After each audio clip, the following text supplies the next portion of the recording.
Break the prison of your brain. The mind's journey from captivity to freedom. We are born free, but we learn to build cages.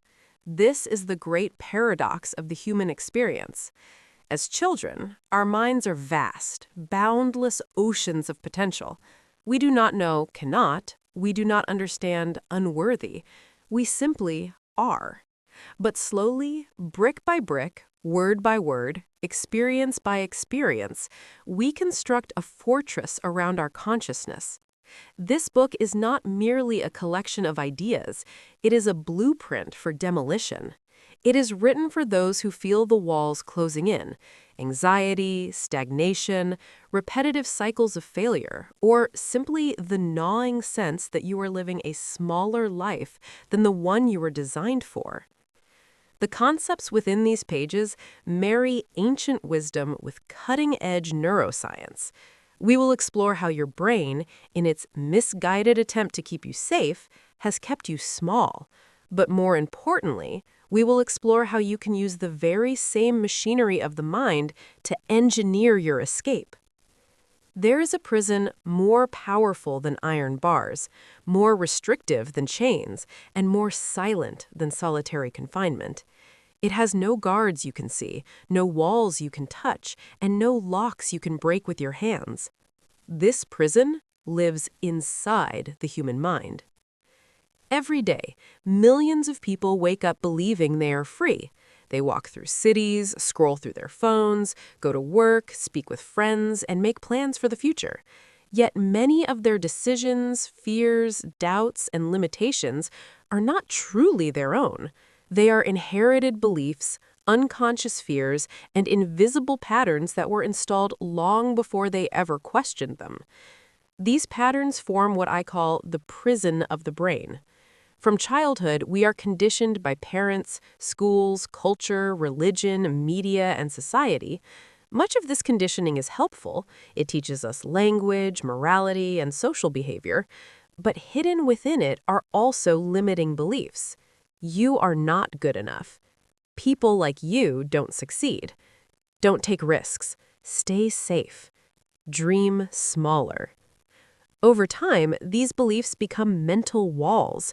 They shape how we see ourselves, how we interpret the world, and what we believe is possible. The tragedy is that most people never realize they are imprisoned. They think their fear is reality. They think their doubt is truth. They think their limitations are facts. But the brain is not a prison by design. It is a tool of extraordinary power. The same mind that traps you can also free you. The same neural pathways that reinforce fear can be rewired for courage. The same beliefs that hold you back can be dismantled and replaced with new ways of thinking. Modern neuroscience has revealed something revolutionary. The brain is changeable. Through a process called neuroplasticity, the brain continuously reshapes itself based on what we think, believe, and practice. This means that the walls of your mental prison are not permanent. They are built from patterns, and patterns can be broken. This book is about that liberation. It is about understanding how mental prisons are constructed, how fear and conditioning reinforce them, and most importantly, how to dismantle them piece by piece. You will explore the psychology behind limiting beliefs, the neuroscience of habit and fear, and the practical tools that allow you to rewrite your internal programming. But this is not just a book of knowledge. It is a book about awakening. Because once you see the prison, you cannot unsee it. Once you understand the mechanisms that control your thinking, you begin to recognize them in everyday life, in your reactions, your doubts, your excuses, and even in the voices of others. Awareness is the first crack in the wall. From that moment, freedom becomes possible. As you move through these chapters, you will be challenged to question long-held beliefs, confront fears that once seemed immovable, and rebuild the architecture of your thinking. Some ideas may feel uncomfortable. Some exercises may push you beyond your mental comfort zone. That discomfort is not a sign that something is wrong. It is a sign that the bars are beginning to bend. Breaking the prison of the brain is not a single moment of transformation. It is a process, a gradual dismantling of old patterns and the construction of new mental frameworks. It requires courage, patience, and honesty with oneself. But the reward is profound. When the mind is free, possibilities expand, creativity grows, fear loses its authority. Life becomes something you actively design rather than something you passively endure. This book is an invitation to that freedom. Not the superficial freedom of doing whatever you want, but the deeper freedom of thinking consciously, choosing deliberately, and living beyond the invisible limits that once defined you. The door of the prison has always been closer than you think. Now it is time to see it and walk through. Chapter 1. The Architecture of Mental Imprisonment. Before a prison can hold someone captive, it must first be built. It requires walls, barriers, systems of control, and rules that keep the prisoner inside. The most effective prisons are not always the ones with the strongest physical defenses. The most effective prisons are the ones where the prisoners no longer attempt to escape. The prison of the mind operates in exactly the same way. Unlike a physical prison, however, mental imprisonment is constructed gradually and invisibly. It is built through repeated experiences, learned beliefs, emotional reactions, and social conditioning. By the time most people become adults, the architecture of this prison is already well established. And the most unsettling truth is this: most people are both the prisoner and the architect. Understanding the architecture of mental imprisonment is the first step toward dismantling it. The blueprint: how mental prisons are designed. Every mental prison begins with a blueprint, a set of ideas about how the world works and who we believe we are within it. These ideas rarely originate from within us. They are borrowed from authority figures, absorbed from cultural narratives, or shaped by emotionally powerful experiences during childhood. By the time most people become adults, the architecture of this prison is already well established.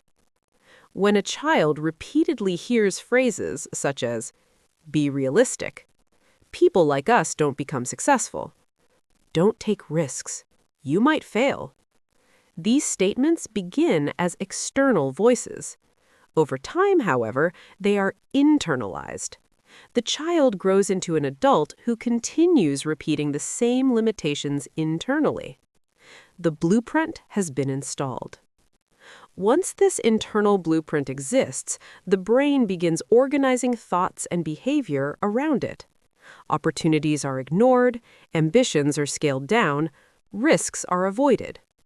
The prison begins to take shape. The 4 structural components of mental imprisonment.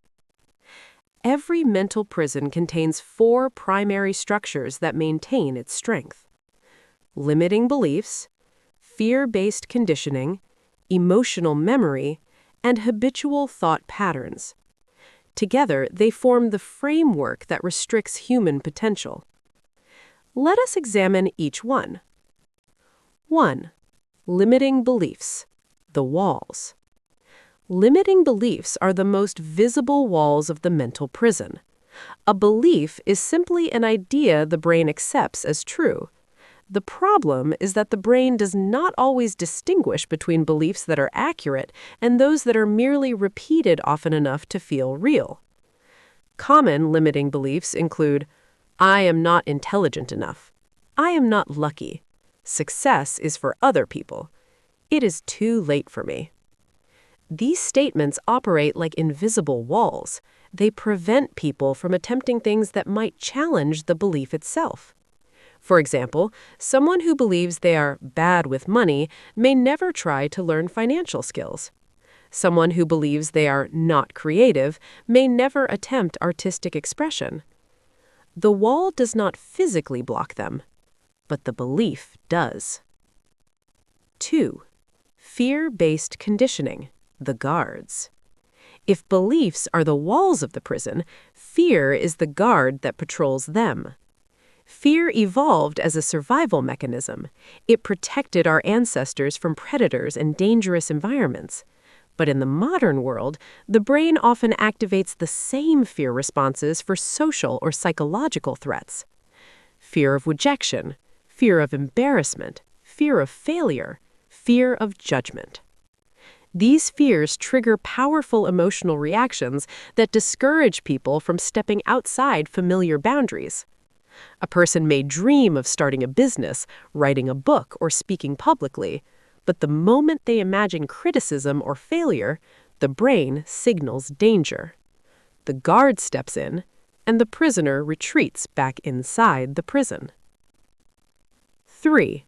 Emotional memory, the reinforced bars. The brain stores emotionally intense experiences with remarkable strength.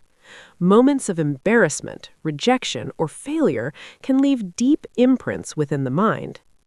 If a child is laughed at while speaking in class, the brain may record that event as a threat to social safety. Years later, the adult may still experience anxiety when speaking in front of others, even if the original event happened decades earlier. This is because the brain believes it is protecting you by avoiding similar situations. In reality, it is simply repeating outdated survival strategies. 4. Habitual thought patterns, the locking system. The final structural element of mental imprisonment is the repetition of thoughts. The brain constantly reinforces patterns that are repeated.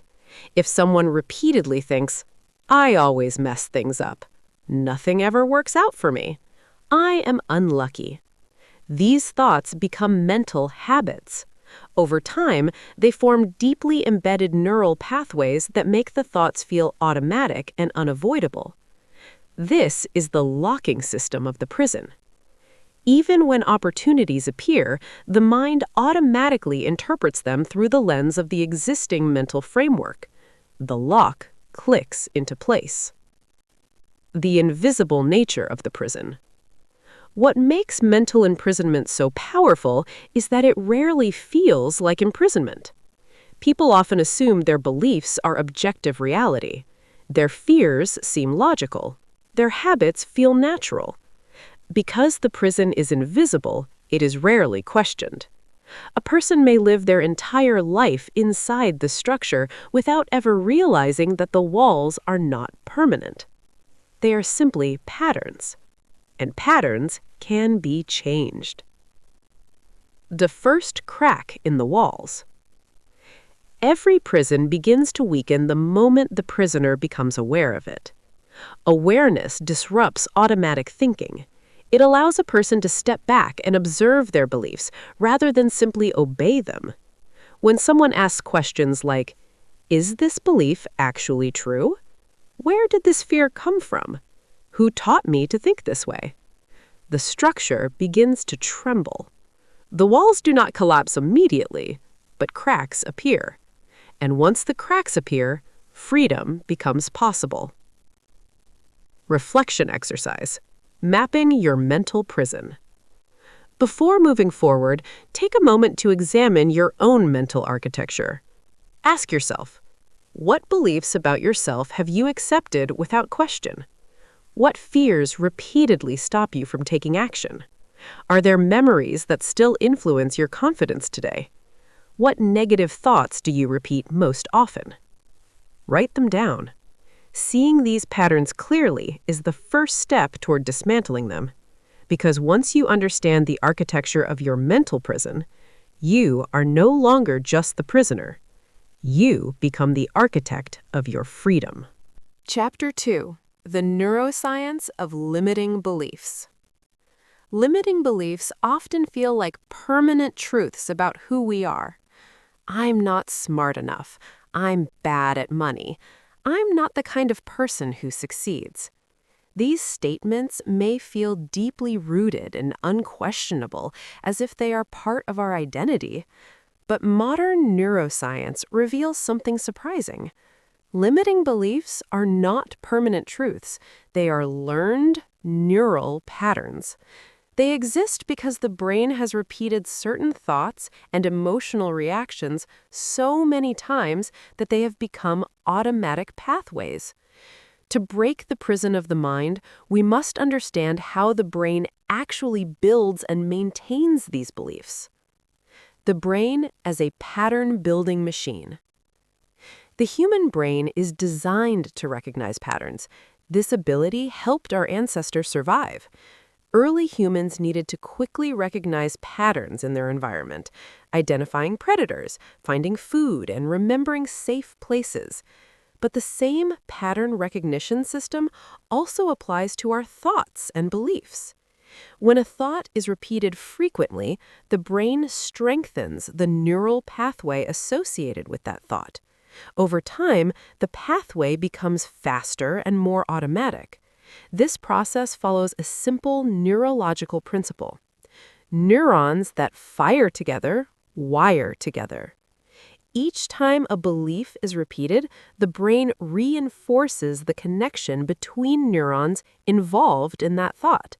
Eventually, the belief becomes so deeply wired that it feels natural and unquestionable. How limiting beliefs are formed. How limiting beliefs are formed.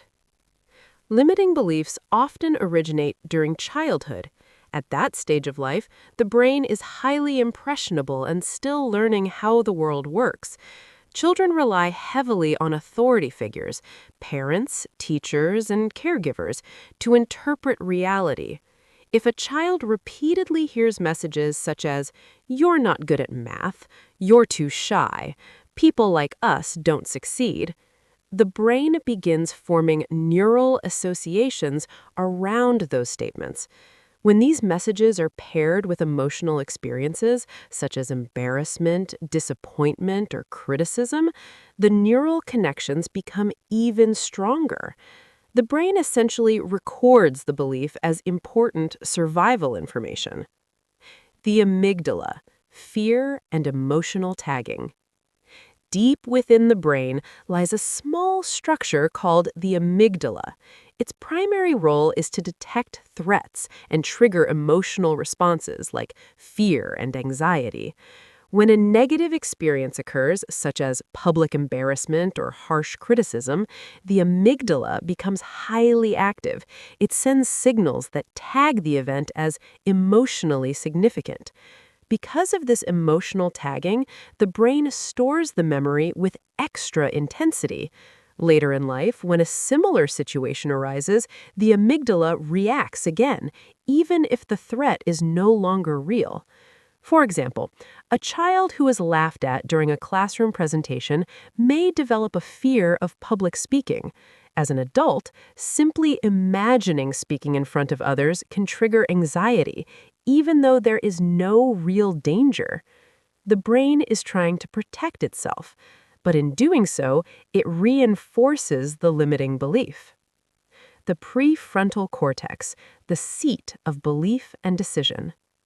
Another critical part of the brain is the prefrontal cortex, located just behind the forehead. This region is responsible for reasoning, decision-making, and self-reflection.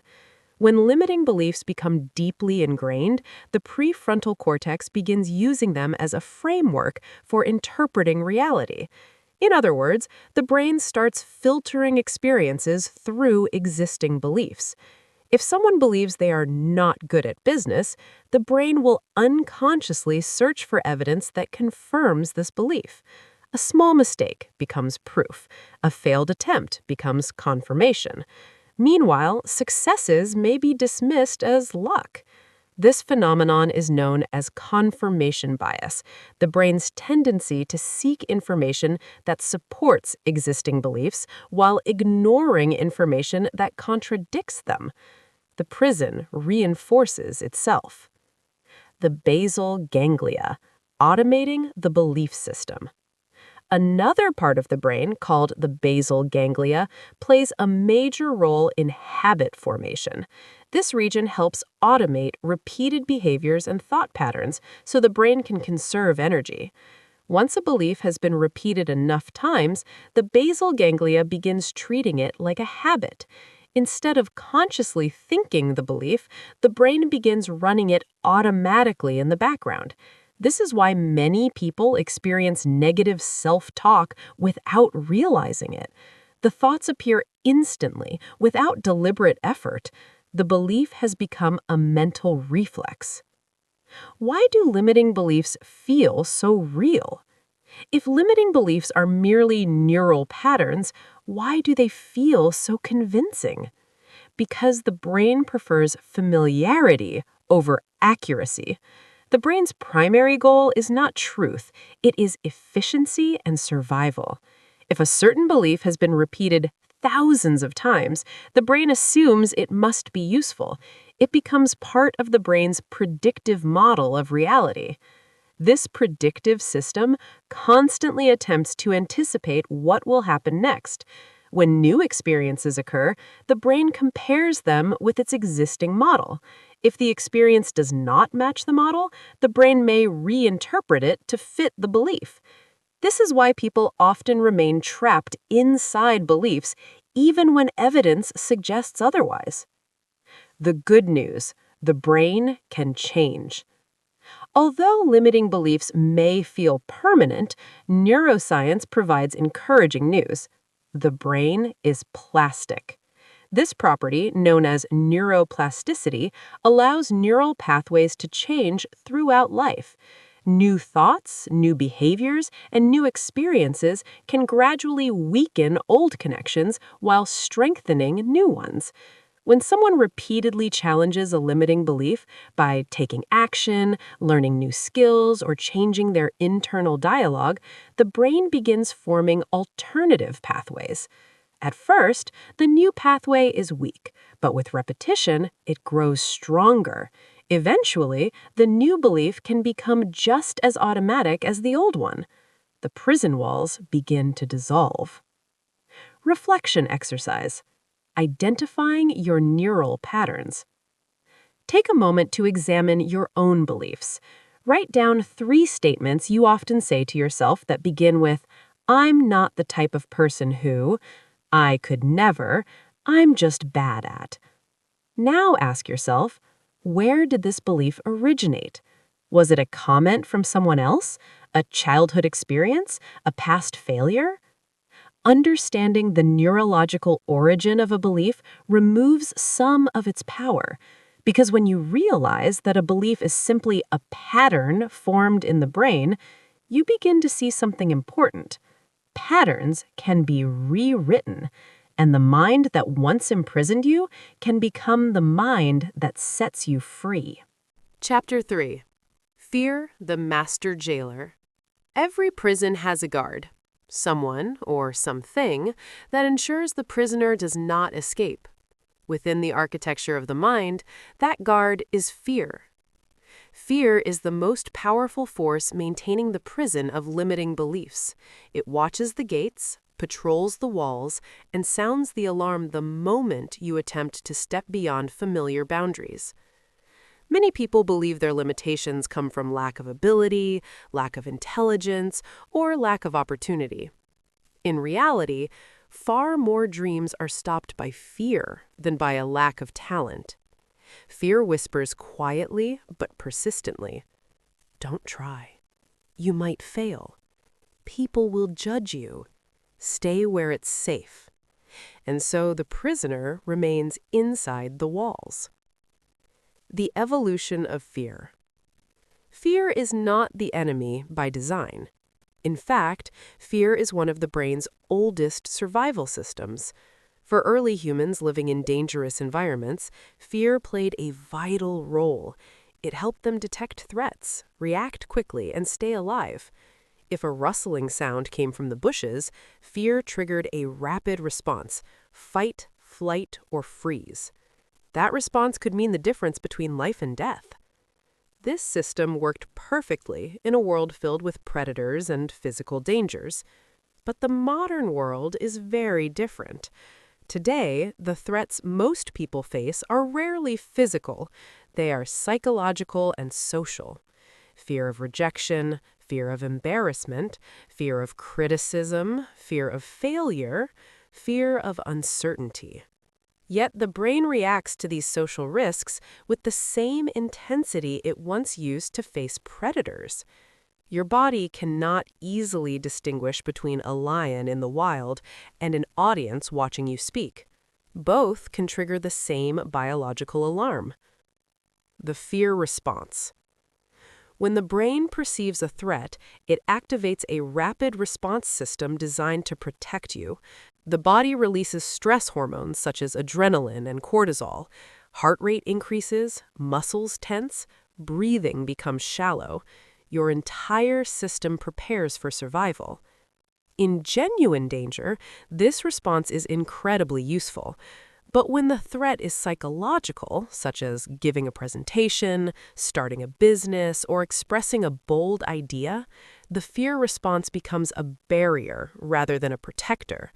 Instead of helping you survive, it prevents you from growing. Fear convinces you that stepping outside the prison is dangerous. The 4 great fears that control human behavior. Although fear appears in many forms, most of our limiting behaviors can be traced back to 4 fundamental fears. 1. Fear of failure. Failure is often interpreted as proof of personal inadequacy.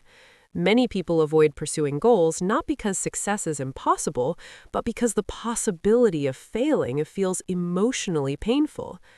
Ironically, this avoidance guarantees a different kind of failure, the failure to ever try. 2. Fear of judgment. Humans are deeply social creatures. For thousands of years, belonging to a group was essential for survival. Being rejected by the tribe could mean isolation and death. Although society has changed dramatically, the brain still treats social judgment as a major threat. This fear stops people from sharing ideas, expressing creativity, or pursuing unusual paths. 3. Fear of uncertainty. The brain prefers predictability. Familiar situations, even uncomfortable ones, feel safer than unknown possibilities. This is why many people remain in jobs they dislike, relationships that limit them, or routines that offer no growth. The known prison feels safer than the unknown freedom. 4. Fear of change. Change threatens the brain's sense of stability. Even positive change requires the brain to adapt and create new patterns. Because adaptation requires energy, the brain often resists it. As a result, people frequently cling to familiar limitations rather than risk the discomfort of transformation. Fear as a storyteller. Fear does not always appear as a loud warning. More often, it appears as a story. The mind creates narratives that sound logical and responsible. This is not the right time. I need more preparation. Someone else could do it better. What if it doesn't work? These stories feel rational, but they are often disguises for fear. Fear rarely says, "I am afraid." Instead, it disguises itself as practicality. The illusion of safety. One of fear's greatest tricks is convincing you that staying inside the prison is safe. But safety and growth rarely exist in the same space. The comfort zone may feel secure, but it often leads to stagnation, regret, and unrealized potential. Years later, many people look back on their lives and realize something painful. The opportunities they regret missing were not blocked by external obstacles. They were blocked by fear. Confronting the jailer. To break free from the prison of the mind, fear must be confronted.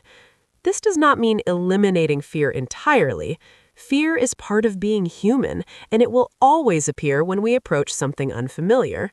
Freedom comes not from destroying fear, but from changing our relationship with it. Instead of treating fear as a command to retreat, we can begin seeing it as a signal that we are approaching something important.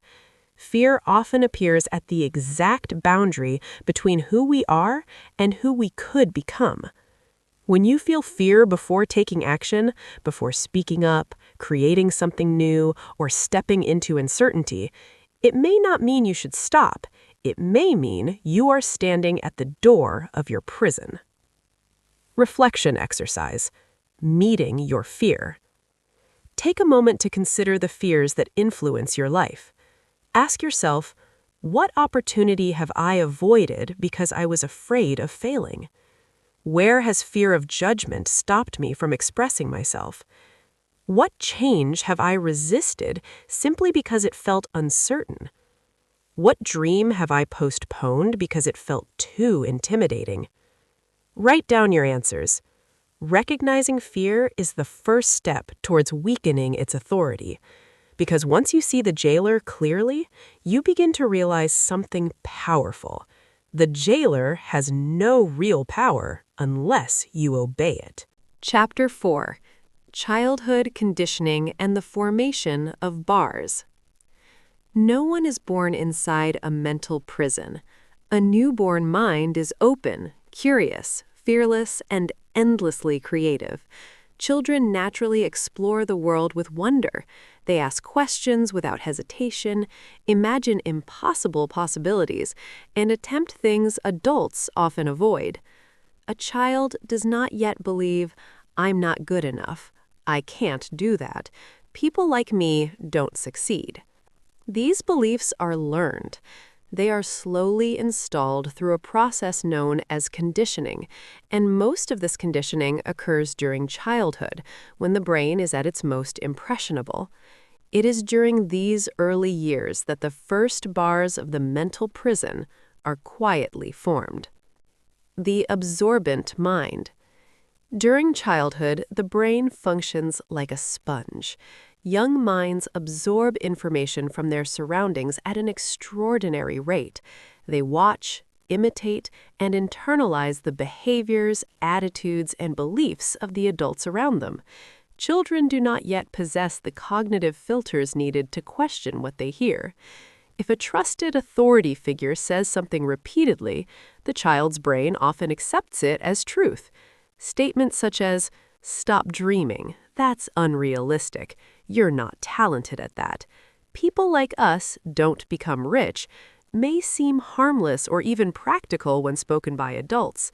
But to a child, these statements can become powerful instructions about what is possible.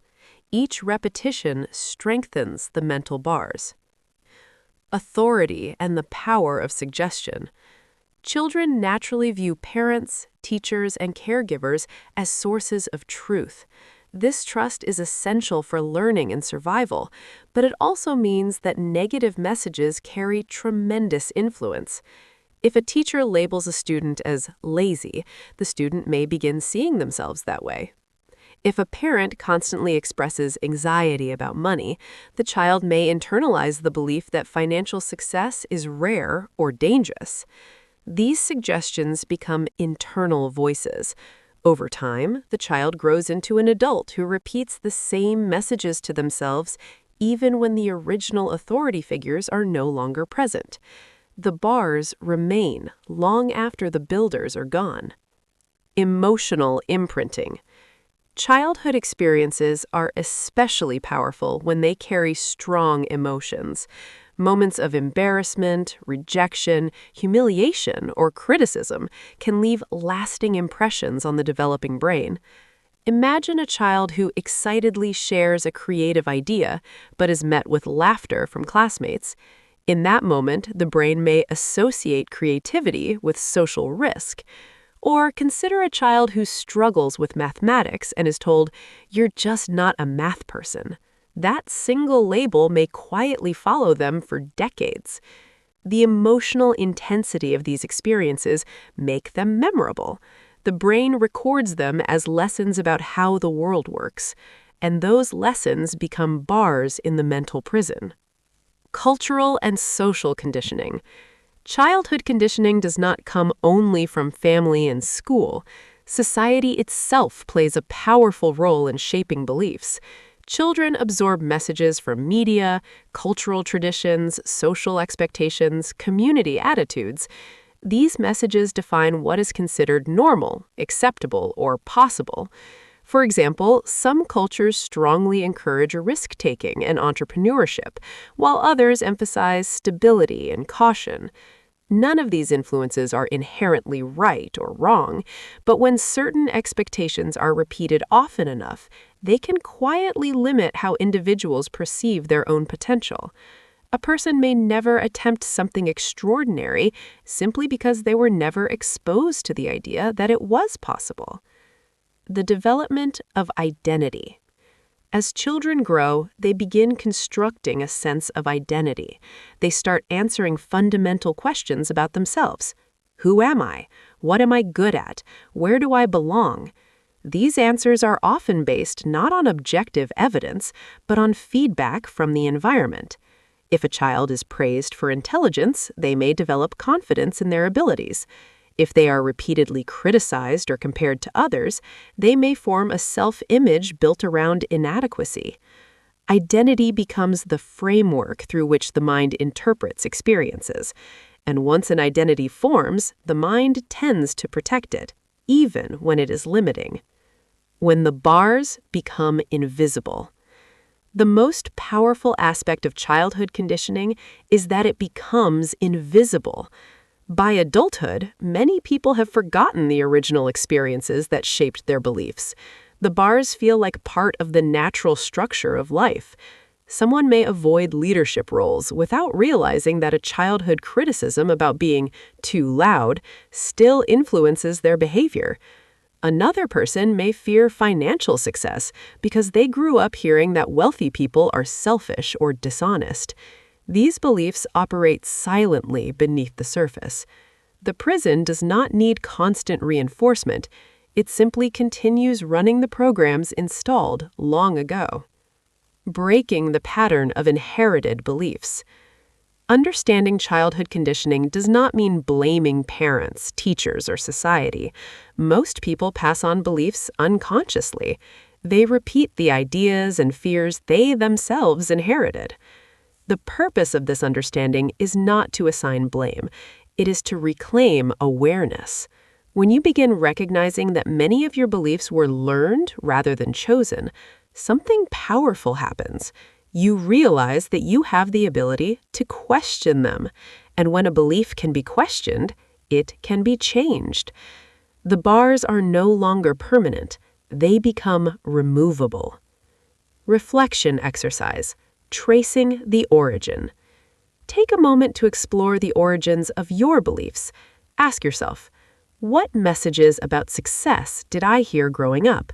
What labels were placed on me as a child? What fears or limitations did the adults around me express? Are any of those beliefs still influencing my decisions today? Write your answers down. You may begin to notice patterns, ideas that you accepted long ago without questioning.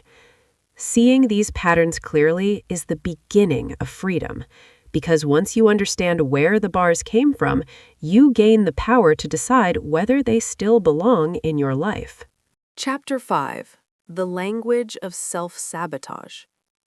The prison of the mind is not only built from beliefs and fears, it is also maintained through something we use every day without much thought: language. The words we speak to ourselves shape how we interpret reality, how we evaluate our abilities, and how we respond to challenges. Long before our actions limit us, our inner dialogue often does. For many people, this internal conversation is quietly destructive. Instead of encouragement, the mind produces criticism. Instead of possibility, it repeats doubt. Instead of courage, it rehearses failure. This internal dialogue becomes the language of self-sabotage. And because it happens silently inside the mind, most people never realize how much power it holds. The voice inside the mind. Every person carries an internal narrator. This voice comments on experiences, evaluates decisions, and interprets events as they occur. It may appear as thoughts such as, "That won't work. You're going to embarrass yourself. You always mess things up. Other people are better than you." These thoughts often appear so quickly and automatically that they feel like facts rather than opinions. But this voice is not always objective. It is often the echo of past conditioning, voices from teachers, parents, society, or previous failures that have been internalized over time. The problem is not that this voice exists. The problem is that many people believe it without questioning it. How language shapes perception. Words are powerful because they influence how the brain interprets reality. Consider the difference between these two statements. I failed. I learned something that didn't work. Both describe the same event, yet they produce very different emotional reactions. The first statement frames the event as personal defeat. The second frames it as part of growth. The brain responds to language. When we repeatedly use negative or absolute language, the brain interprets situations in ways that reinforce those meanings. Over time, the words we use become mental frameworks that shape how we see ourselves. Common forms of self-sabotaging language. Self-sabotage rarely appears in dramatic statements. It usually hides inside everyday phrases that feel harmless. Let us examine some of the most common forms. 1. Absolute statements. Words like always, never, and everyone exaggerate experiences and make temporary setbacks feel permanent. Examples include, I always fail, nothing ever works out for me, everyone is better than me. These statements convince the brain that improvement is impossible. In reality, they are rarely accurate. 2. Identity-based labels. Another powerful form of self-sabotage occurs when people transform temporary difficulties into fixed identities. Instead of saying, I made a mistake, they say, I'm a failure. Instead of, I'm still learning this skill, they say, I'm just bad at this. When a challenge becomes part of identity, the brain begins defending that identity even when it is negative. 3. Predicting negative outcomes. Many people sabotage themselves by predicting failure before taking action. Examples include, this probably won't work. I'm going to mess this up. People will laugh at me. The brain interprets these predictions as warnings. As a result, it reduces motivation and confidence before the effort even begins. This creates a self-fulfilling prophecy. When we expect failure, we unconsciously behave in ways that make failure more likely. The hidden cost of negative self-talk. The language we use internally has powerful psychological consequences. Repeated negative self-talk can lead to reduced confidence, increased anxiety, avoidance of challenges, lower motivation, and reinforcement of limiting beliefs.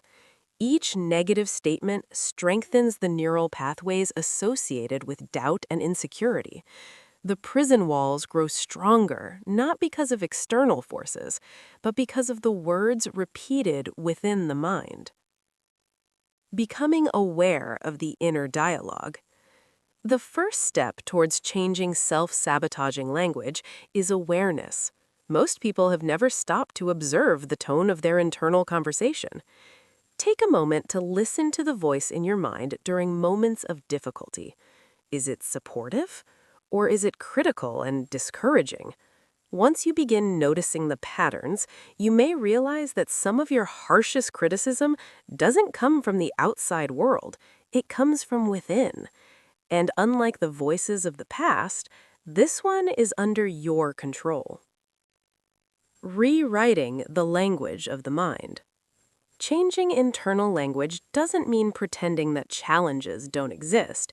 Instead, it means choosing words that support growth rather than reinforce limitation. For example, instead of, I can't do this, try, I haven't mastered this yet. Instead of, I always fail, try, this attempt didn't work, but I can try again.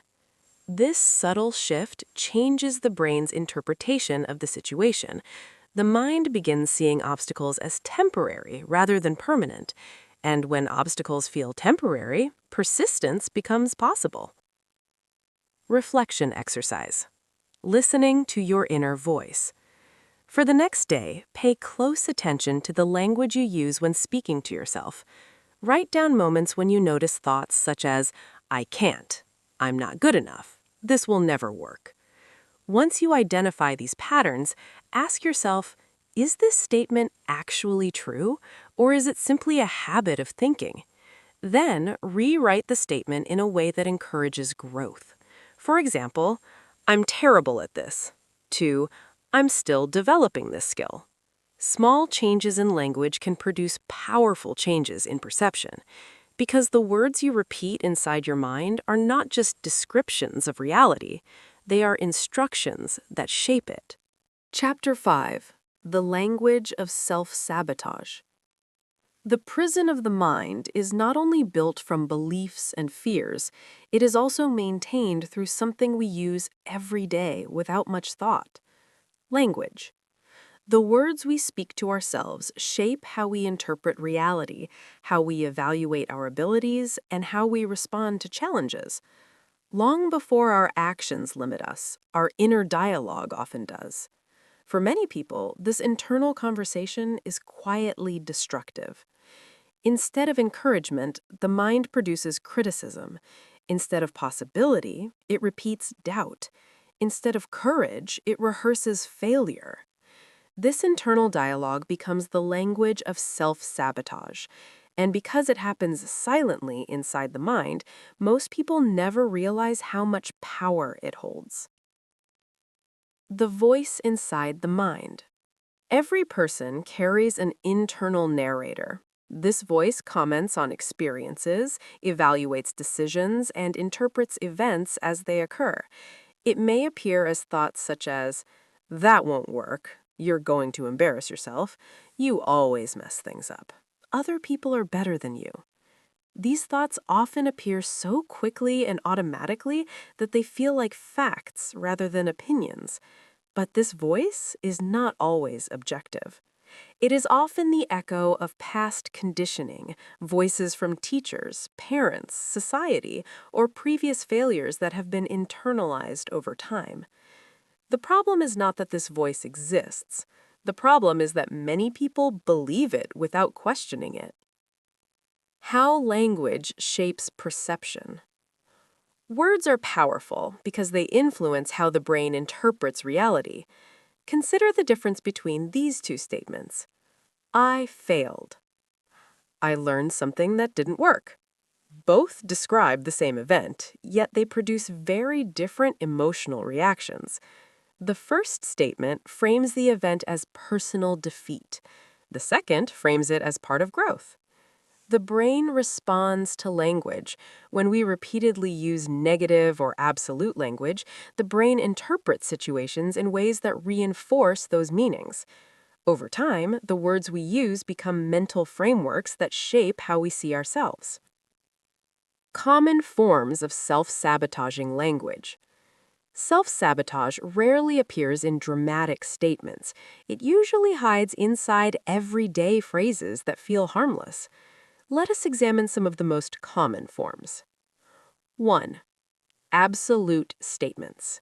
Words like always, never, and everyone exaggerate experiences and make temporary setbacks feel permanent. Examples include, I always fail, nothing ever works out for me, everyone is better than me. These statements convince the brain that improvement is impossible. In reality, they are rarely accurate. 2. Identity-based labels.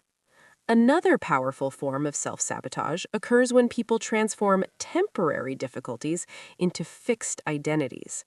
Instead of saying, I made a mistake, they say, I'm a failure. Instead of, I'm still learning this skill, they say, I'm just bad at this.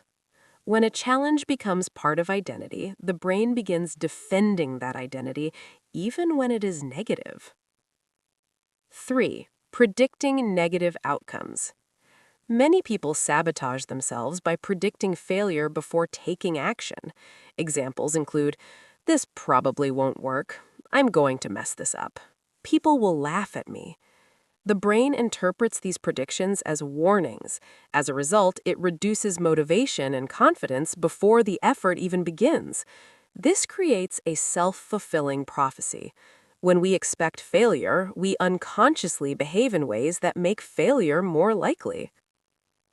The hidden cost of negative self-talk.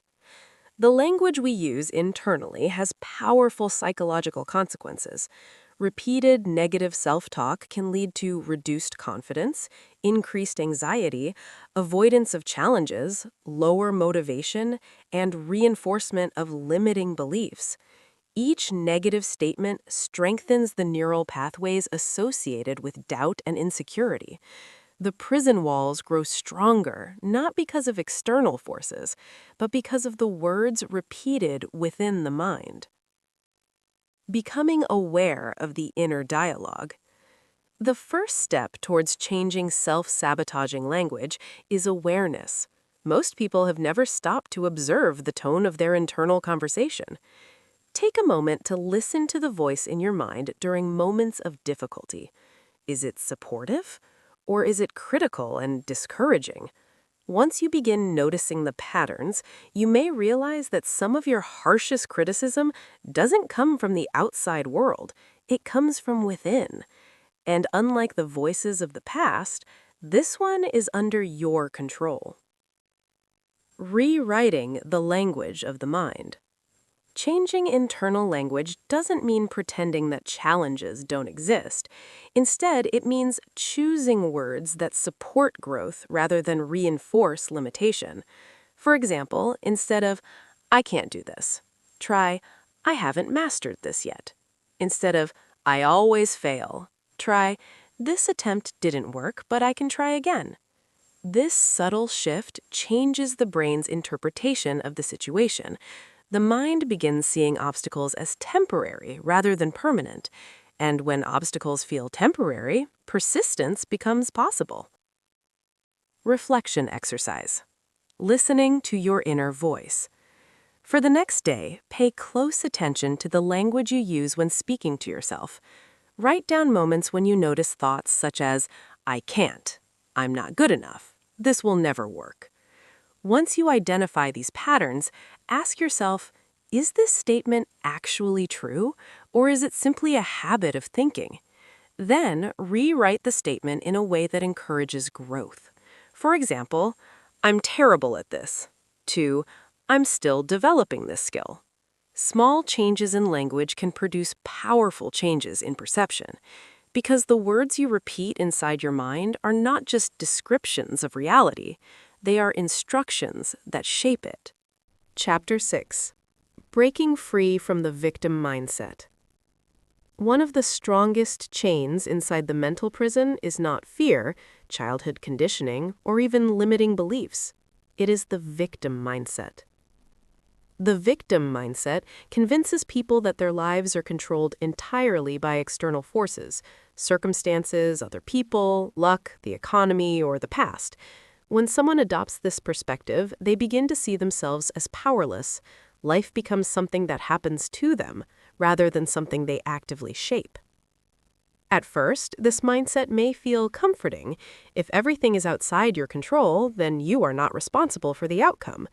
But that comfort comes at a heavy price, because when you surrender responsibility for your life, you also surrender your power to change it. What is the victim mindset? The victim mindset is a pattern of thinking in which a person consistently believes that they are unfairly controlled or limited by external circumstances. This does not mean that hardship, injustice, or difficulty do not exist. Life presents genuine obstacles to everyone. The difference lies in how those obstacles are interpreted. Someone with a victim mindset often thinks, "Nothing ever works out for me. People like me never get opportunities." The system is against me. There's nothing I can do about it. Over time, these beliefs shape behavior. The person stops looking for solutions because they no longer believe solutions exist.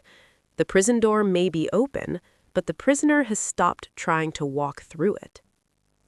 How the victim mindset develops. The victim mindset rarely appears overnight. It usually develops gradually through repeated experiences of disappointment, criticism, or lack of control. For example, a child who is constantly blamed may grow up believing that the world is unfair. Someone who experiences repeated failures may begin assuming that success is impossible. A person who grows up in an environment where others complain constantly may internalize the same outlook. Eventually, the brain creates a mental model in which power lies outside the individual, and once that belief takes root, it becomes difficult to see alternatives. The psychology of powerlessness. Psychologists sometimes refer to this pattern as learned helplessness. When individuals repeatedly encounter situations where they feel powerless, the brain begins to expect future efforts to fail as well. Even when new opportunities arise, the person may not attempt to act because the brain has learned that action does not matter. This creates a dangerous cycle. A negative experience occurs. The person interprets it as proof of powerlessness. Motivation decreases. Fewer actions are taken. Opportunities are missed. The belief of helplessness grows stronger. The cycle reinforces the prison. Responsibility versus blame. Breaking free from the victim mindset requires an important distinction between blame and responsibility. Blame focuses on the past. It asks, who caused this problem? Responsibility focuses on the future. It asks, what can I do next? Blame keeps attention locked on what has already happened. Responsibility shifts attention toward what is still possible. This shift in perspective can be profoundly empowering. Even in situations where circumstances are unfair or difficult, individuals often retain some degree of influence over how they respond. And within that response lies the seed of freedom. The power of ownership. When people take ownership of their lives, something remarkable happens. Their focus changes. Instead of asking, why is this happening to me? They begin asking, what can I learn from this? What action can I take next? How can I improve my situation? These questions activate the problem-solving areas of the brain. Suddenly, the mind begins searching for possibilities rather than obstacles. The prison walls start to weaken. The difference between victims and survivors. Two people can experience the same hardship and walk away with completely different mindsets. One may see themselves as permanently damaged by the experience. The other may see the experience as a challenge that shaped their strength. History is filled with individuals who overcame extreme adversity and still built meaningful, impactful lives. What separates these individuals from those who remain trapped is not the absence of difficulty. It is the presence of agency, the belief that their choices still matter. Agency transforms suffering into growth. Without it, suffering becomes identity. Reclaiming your power. Escaping the victim mindset does not mean ignoring injustice, pretending life is fair, or denying painful experiences. It means recognizing that your response to those experiences remains within your influence. You may not control every event that occurs in your life, but you can control your interpretation of events, your actions moving forward, the effort you choose to apply, the meaning you assign to challenges. These choices may seem small, but they accumulate over time, and gradually they rebuild a sense of personal power. Reflection exercise. Rewriting the story. Take a moment to think about a challenge or difficulty you have experienced. Write down the story you usually tell yourself about that situation. Now, ask yourself 3 questions. Does this story portray me as powerless? What parts of the situation were actually within my control? If I focused on growth instead of blame, how might I reinterpret the experience? Rewrite the story from a perspective of agency and learning. You may discover that the same experience can carry a completely different meaning when viewed through a different lens. The key to mental freedom. The victim mindset is one of the strongest locks in the prison of the brain. It convinces people that escape is impossible. But the moment someone accepts responsibility for shaping their future, even in small ways, the lock begins to turn. Because freedom does not begin with perfect circumstances. It begins with a decision. The decision to reclaim your own power. Chapter 7. Neuroplasticity, your brain's master key. If the previous chapters have revealed how the mind can become a prison, this chapter introduces something far more powerful, the key to unlocking it. For much of human history, scientists believed that the brain was fixed after childhood. According to this view, the neural structures that formed early in life remained largely unchanged throughout adulthood. If that were true, many limiting beliefs and mental patterns would be permanent. But modern neuroscience has discovered something extraordinary. The brain is constantly changing.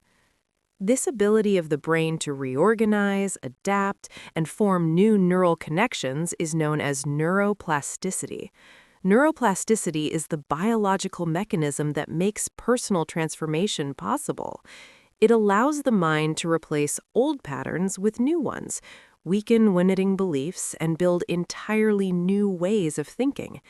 In the context of mental freedom, neuroplasticity is nothing less than the master key. What is neuroplasticity? Neuroplasticity refers to the brain's ability to modify its structure and function in response to experience, learning, and repeated thought. Every time you think a thought, learn a skill, practice a behavior, or experience something new, your brain physically changes. New neural pathways form, existing pathways strengthen, unused connections weaken. Your brain is not a static machine. It is a living, evolving system shaped by what you repeatedly do and think.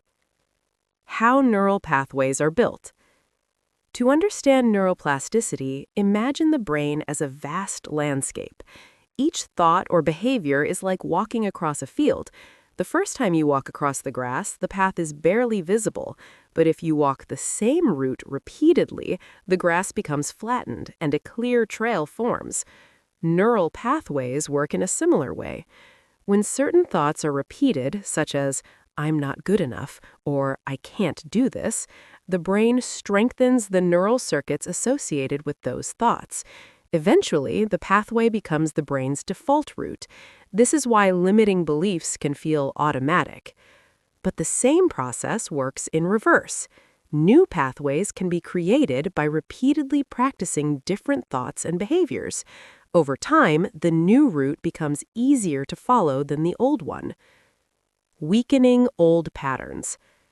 One of the most important aspects of neuroplasticity is that unused neural pathways gradually weaken. If a thought pattern is not activated frequently, the brain begins to prune those connections. This means that old limiting beliefs can lose their strength when they are no longer reinforced. For example, someone who has always believed they are bad at public speaking may gradually weaken that belief by repeatedly practicing speaking in small settings. Each successful experience provides evidence that contradicts the old belief. The brain slowly rewires itself. Eventually, the old pathway fades. The role of repetition. Repetition is the engine of neuroplasticity. The brain strengthens whatever is practiced consistently, whether that practice is positive or negative. If someone repeatedly rehearses worry, doubt, and self-criticism, those neural pathways become dominant. But if someone repeatedly practices confidence, learning, and problem-solving, those pathways grow stronger instead. This principle reveals something profound. Your daily thoughts are shaping the physical structure of your brain. Every mental habit is leaving a neurological imprint. Experience changes the brain. Neuroplasticity does not rely on thoughts alone. Experiences also reshape the brain in powerful ways. Learning a new skill, meeting new people, traveling to unfamiliar places, or challenging yourself with new tasks forces the brain to create fresh neural connections. Novel experiences stimulate growth within the brain. This is why stepping outside your comfort zone can feel uncomfortable. Your brain is literally building new pathways. The discomfort is a sign of growth. The brain's preference for efficiency. Although the brain is capable of change, it also prefers efficiency. Once a neural pathway becomes well established, the brain tends to use it automatically because it requires less energy. This is why old habits and beliefs can persist for years, even when we consciously want to change them. But persistence works both ways. If new patterns are repeated consistently, they eventually become just as efficient as the old ones. And once that happens, the brain begins choosing the new pathway automatically. Transformation is a process. Neuroplasticity teaches an important lesson about personal change. Transformation rarely happens overnight. Just as the prison of the mind was built gradually over time, it must also be dismantled gradually. Each new thought, each courageous action, and each challenge faced without retreat is like placing another brick in the structure of a new mental architecture. At first, progress may feel slow, but with consistent practice, the cumulative effect becomes powerful. The brain begins to favor growth over limitation. Using neuroplasticity intentionally. Once you understand how neuroplasticity works, you can begin using it deliberately. 3 practices are particularly effective. 1. Conscious thought replacement. When a limiting belief appears, replace it with a more empowering statement. For example, instead of, "I can't do this," try, "I'm learning how to do this." Repeated replacements gradually reshape neural pathways. 2. Action before confidence. Many people wait to feel confident before taking action, but neuroplasticity works the opposite way. Confidence is built after repeated action, not before. Each time you attempt something challenging, the brain gathers evidence that growth is possible. 3. Consistency over intensity. Small daily efforts are more powerful than occasional bursts of motivation. The brain changes through steady repetition. Even small improvements practiced regularly can create significant neurological change over time. Reflection exercise. Building new pathways. Think about one belief that has limited you. Write it down. Now ask yourself, what new belief would I prefer to build instead? What small actions could reinforce this new belief? For example, old belief, I'm not good at speaking. New belief, I'm becoming a more confident communicator. Then identify one action you could take this week that supports the new belief. Each action strengthens the new pathway. Each repetition weakens the old. The real meaning of mental freedom. Neuroplasticity reveals something deeply empowering. Your brain is not permanently wired by your past. It is continuously being shaped by your present. The thoughts you practice today, the actions you take tomorrow, the challenges you choose to face, all of these are actively sculpting the mind you will live with in the future. The prison of the mind may have been built unconsciously, but with awareness and persistence, the same brain can become the architect of your liberation. Chapter 8. The Power of Conscious Awareness. Before any prison can be escaped, the prisoner must first realize that they are inside one. This realization may sound obvious, yet it is surprisingly rare. Most people live their entire lives operating on automatic patterns, reacting to situations, repeating the same habits, and following familiar mental scripts without ever pausing to examine them. They are not consciously choosing their thoughts. Their thoughts are choosing them. This is where conscious awareness becomes the turning point in the journey toward mental freedom. Conscious awareness is the ability to observe your thoughts, emotions, and behaviors without immediately reacting to them. It creates a space between stimulus and response, a moment in which you can decide how to act rather than simply repeating old patterns. In that small space lies enormous power. Living on autopilot. Much of human behavior operates on autopilot. The brain is designed to conserve energy. To accomplish this, it automates repeated patterns of thinking and behavior. Once a habit is established, the brain runs it automatically so that conscious attention can focus on new challenges. This efficiency is useful for routine tasks like driving, typing, or tying your shoes. But the same mechanism also applies to mental habits. Many people run the same emotional and cognitive programs every day. Reacting defensively to criticism, assuming the worst in uncertain situations, repeating negative self-talk, avoiding opportunities that trigger fear. These responses occur so quickly that they feel instinctive, but they are not instincts. They are learned patterns running automatically in the background. The observer within. Conscious awareness introduces a powerful concept, the observer. Within each person exists a part of the mind that can watch thoughts and emotions as they arise. This observing perspective allows you to step back and recognize that a thought is simply a mental event, not necessarily a fact or command. For example, imagine the thought, "I'm going to fail." Without awareness, this thought triggers anxiety and avoidance. With awareness, you can pause and notice it. I'm having the thought that I might fail. This subtle shift creates distance between you and the thought. The thought loses some of its authority. You are no longer trapped inside it, you're observing it. Interrupting the pattern. Once awareness is present, automatic patterns can be interrupted. Imagine someone who normally reacts to criticism with anger or defensiveness. If they develop the habit of observing their emotional reaction, they may begin to notice the moment when the reaction starts. Instead of immediately responding, they pause. That pause is the crack in the prison wall. Within that pause, new choices become possible. They might ask a question instead of arguing. They might reflect instead of reacting. They might learn instead of resisting.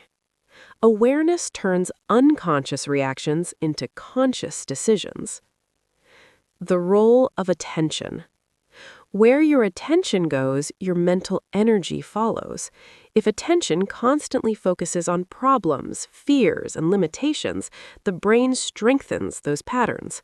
But when attention is directed toward possibilities, solutions, and growth, the brain begins reinforcing a different set of neural pathways. Awareness allows you to guide your attention deliberately rather than allowing it to wander wherever old habits lead. You begin choosing which thoughts deserve your focus and which ones do not. In doing so, you gradually reshape the mental environment within which your mind operates. Awareness and emotional intelligence. Awareness is also the foundation of emotional intelligence. Emotions themselves are not problems. They are signals that carry information about our experiences and needs. The difficulty arises when emotions control behavior without reflection. For example, fear may lead to avoidance, anger may lead to impulsive reactions, and frustration may lead to giving up. With awareness, emotions can be observed rather than obeyed. You might notice, I feel anxious about this situation. I'm experiencing frustration right now. This criticism triggered my defensiveness. When emotions are acknowledged in this way, they lose some of their intensity. Instead of overwhelming the mind, they become information that can be examined and understood. Awareness creates freedom. The prison of the mind depends on unconscious patterns. Fear operates automatically. Limiting beliefs repeat themselves without question. Self-sabotaging language flows through the mind unnoticed. Awareness disrupts this process. The moment you recognize a thought pattern, it loses part of its control. A belief that once felt unquestionable becomes something you can examine. A fear that once dictated your behavior becomes something you can challenge. The bars begin to loosen. Practicing awareness. Developing conscious awareness is not about controlling every thought. That would be impossible. Instead, it is about noticing thoughts as they arise and deciding whether they deserve your attention. Several simple practices can strengthen this ability. 1. Mindful observation. Spend a few minutes each day observing your thoughts without judgment. Notice what appears in your mind without trying to change it. Simply watching thoughts helps reveal patterns that previously went unnoticed. 2. The pause technique. When you experience a strong emotional reaction, pause before responding. Take a few breaths and ask yourself, what am I feeling right now? Why might I be reacting this way? What response would be most constructive? That pause creates space for conscious choice. 3. Questioning automatic thoughts. When a negative thought appears, ask, is this thought absolutely true? What evidence supports or contradicts it? Is there a more helpful way to interpret this situation? These questions weaken automatic assumptions and encourage deeper reflection. Reflection exercise. Watching the mind. For the next day, practice observing your thoughts and reactions. Whenever you notice a strong emotion or negative thought, pause and ask yourself, what just happened inside my mind? What belief or fear might be influencing this reaction? Write down a few observations. You may discover that many of your thoughts repeat themselves in predictable patterns. Awareness reveals those patterns, and once a pattern becomes visible, it can be changed. The beginning of liberation. Conscious awareness is not the final step in breaking the prison of the mind, but it is the first step that makes all others possible. Without awareness, patterns remain invisible. With awareness, the mind begins to wake up, and a waking mind cannot remain imprisoned forever. Chapter 9. Rewriting your mental code. Every computer runs on code. Behind every application, every function, and every command lies a set of instructions that determine how the system behaves. If the code is flawed, the system produces errors. If the code is improved, the system performs more effectively. The human mind operates in a similar way. Your beliefs, habits, and emotional responses are guided by a form of mental code, a collection of internal instructions developed over years of experiences, conditioning, and repeated thoughts.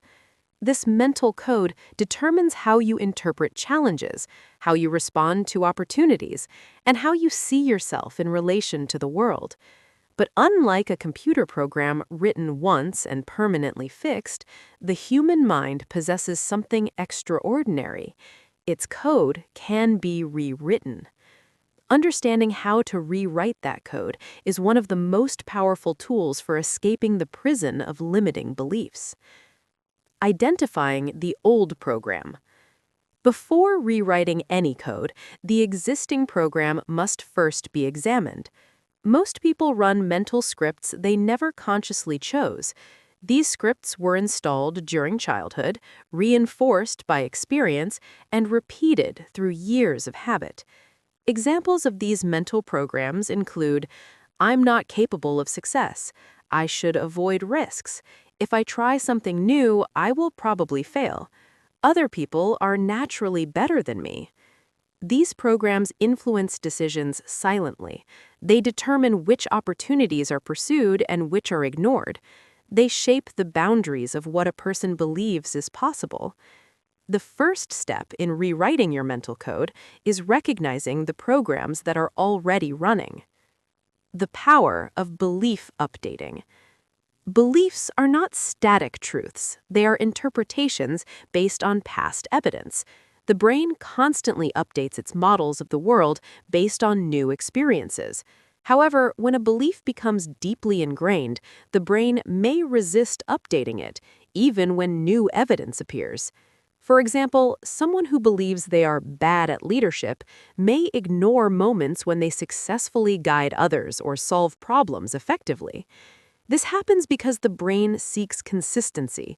It prefers information that confirms existing beliefs and often dismisses information that contradicts them. To rewrite mental code, this bias must be challenged deliberately.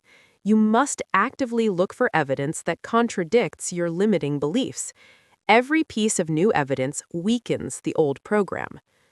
Reframing experiences. One powerful method of rewriting mental code is reframing, changing the meaning assigned to past experiences. Many limiting beliefs originate from moments of failure, criticism, or rejection. If those moments are interpreted as proof of inadequacy, the brain forms a limiting narrative. But the same experience can be interpreted differently. A failure may represent an attempt that provided valuable feedback, a step toward learning a new skill, evidence of courage in trying something difficult. By consciously changing the interpretation of past experiences, you reshape the narrative your brain uses to understand them. The event does not change, but its meaning does. The role of visualization. The brain responds not only to real experiences, but also to vividly imagined ones.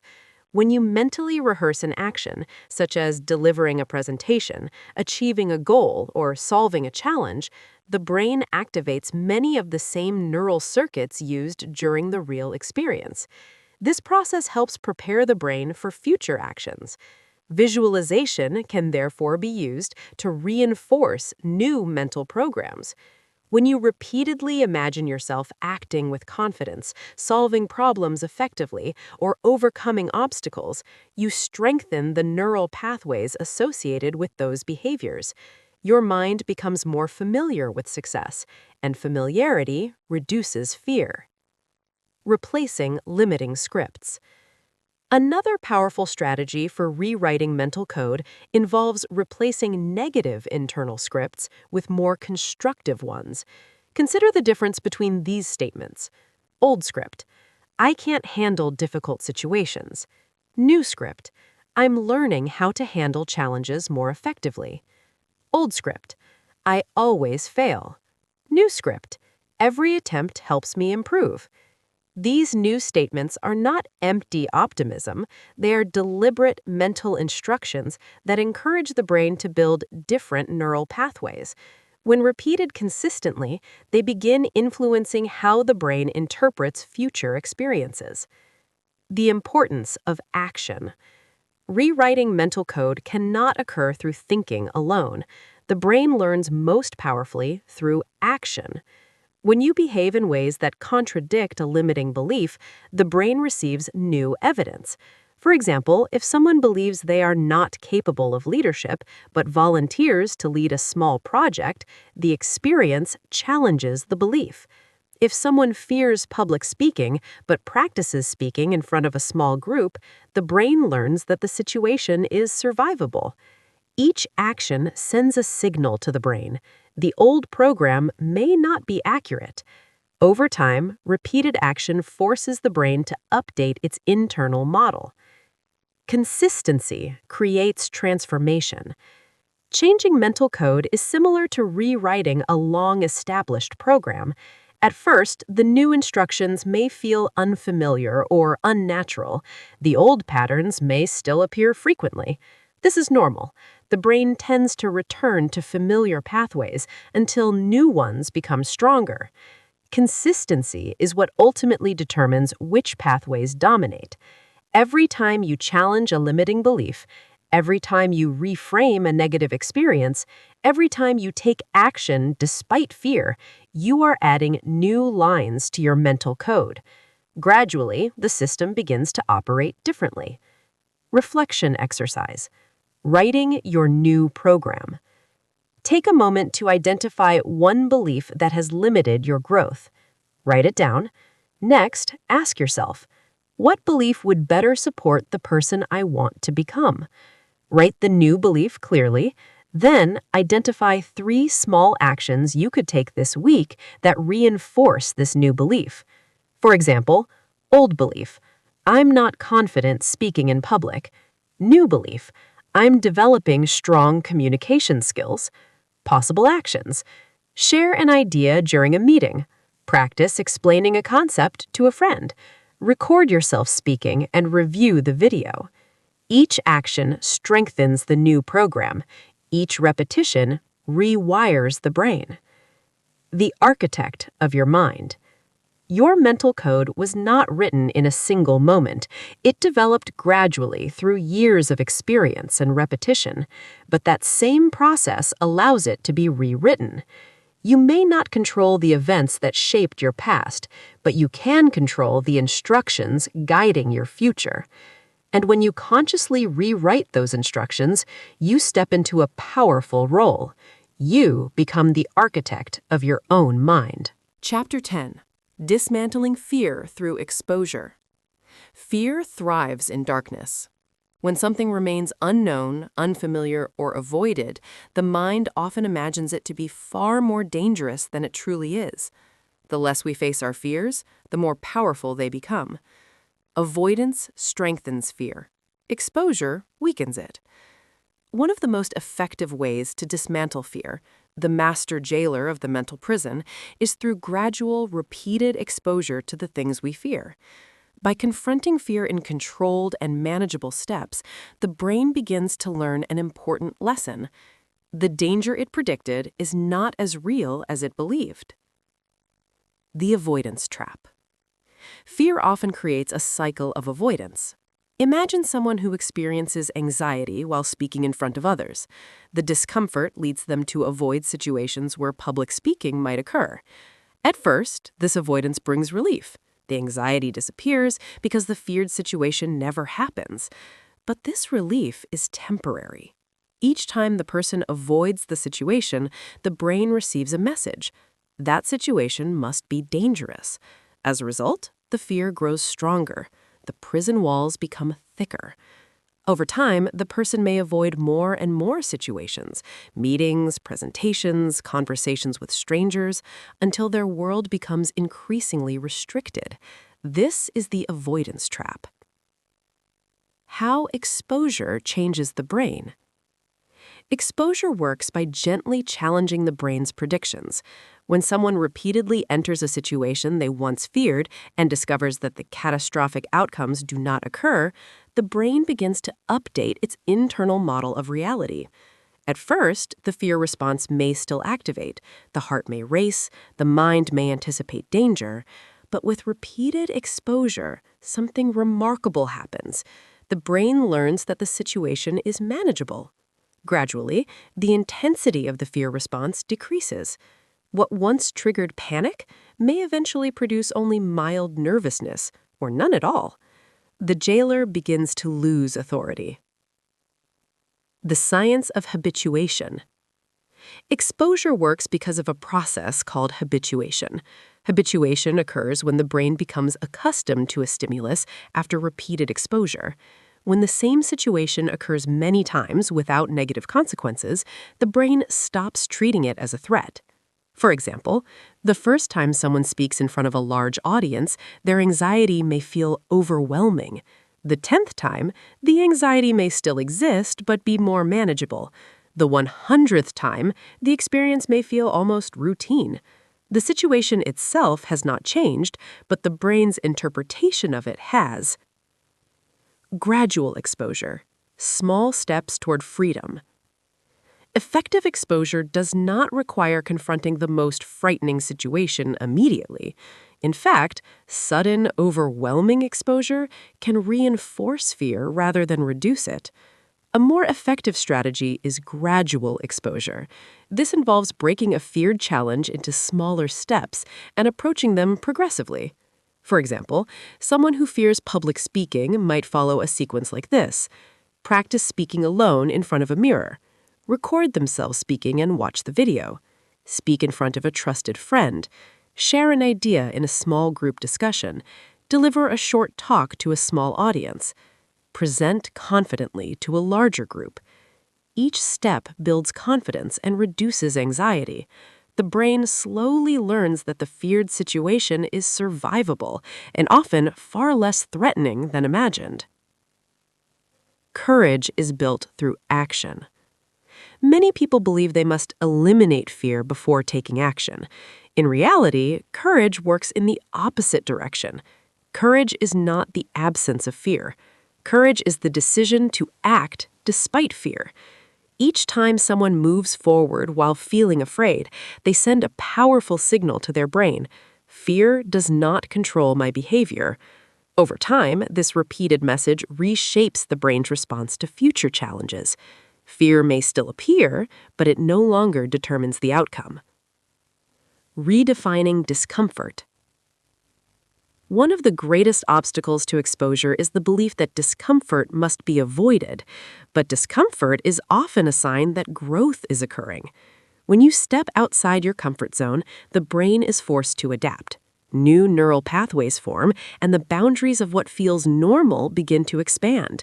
Instead of interpreting discomfort as danger, it can be reframed as evidence of progress. Discomfort means you are approaching the edge of your mental prison, and that edge is exactly where transformation begins. The momentum of small wins. Exposure does not require dramatic acts of bravery. Small victories can produce powerful psychological momentum. When someone successfully faces a minor fear, their confidence grows slightly. That increased confidence makes the next challenge easier to approach.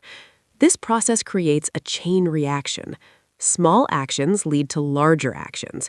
Minor fears lead to greater courage. Over time, the prison walls weaken. Reflection exercise. Your exposure ladder. Identify one fear that has been limiting your growth. Write it down.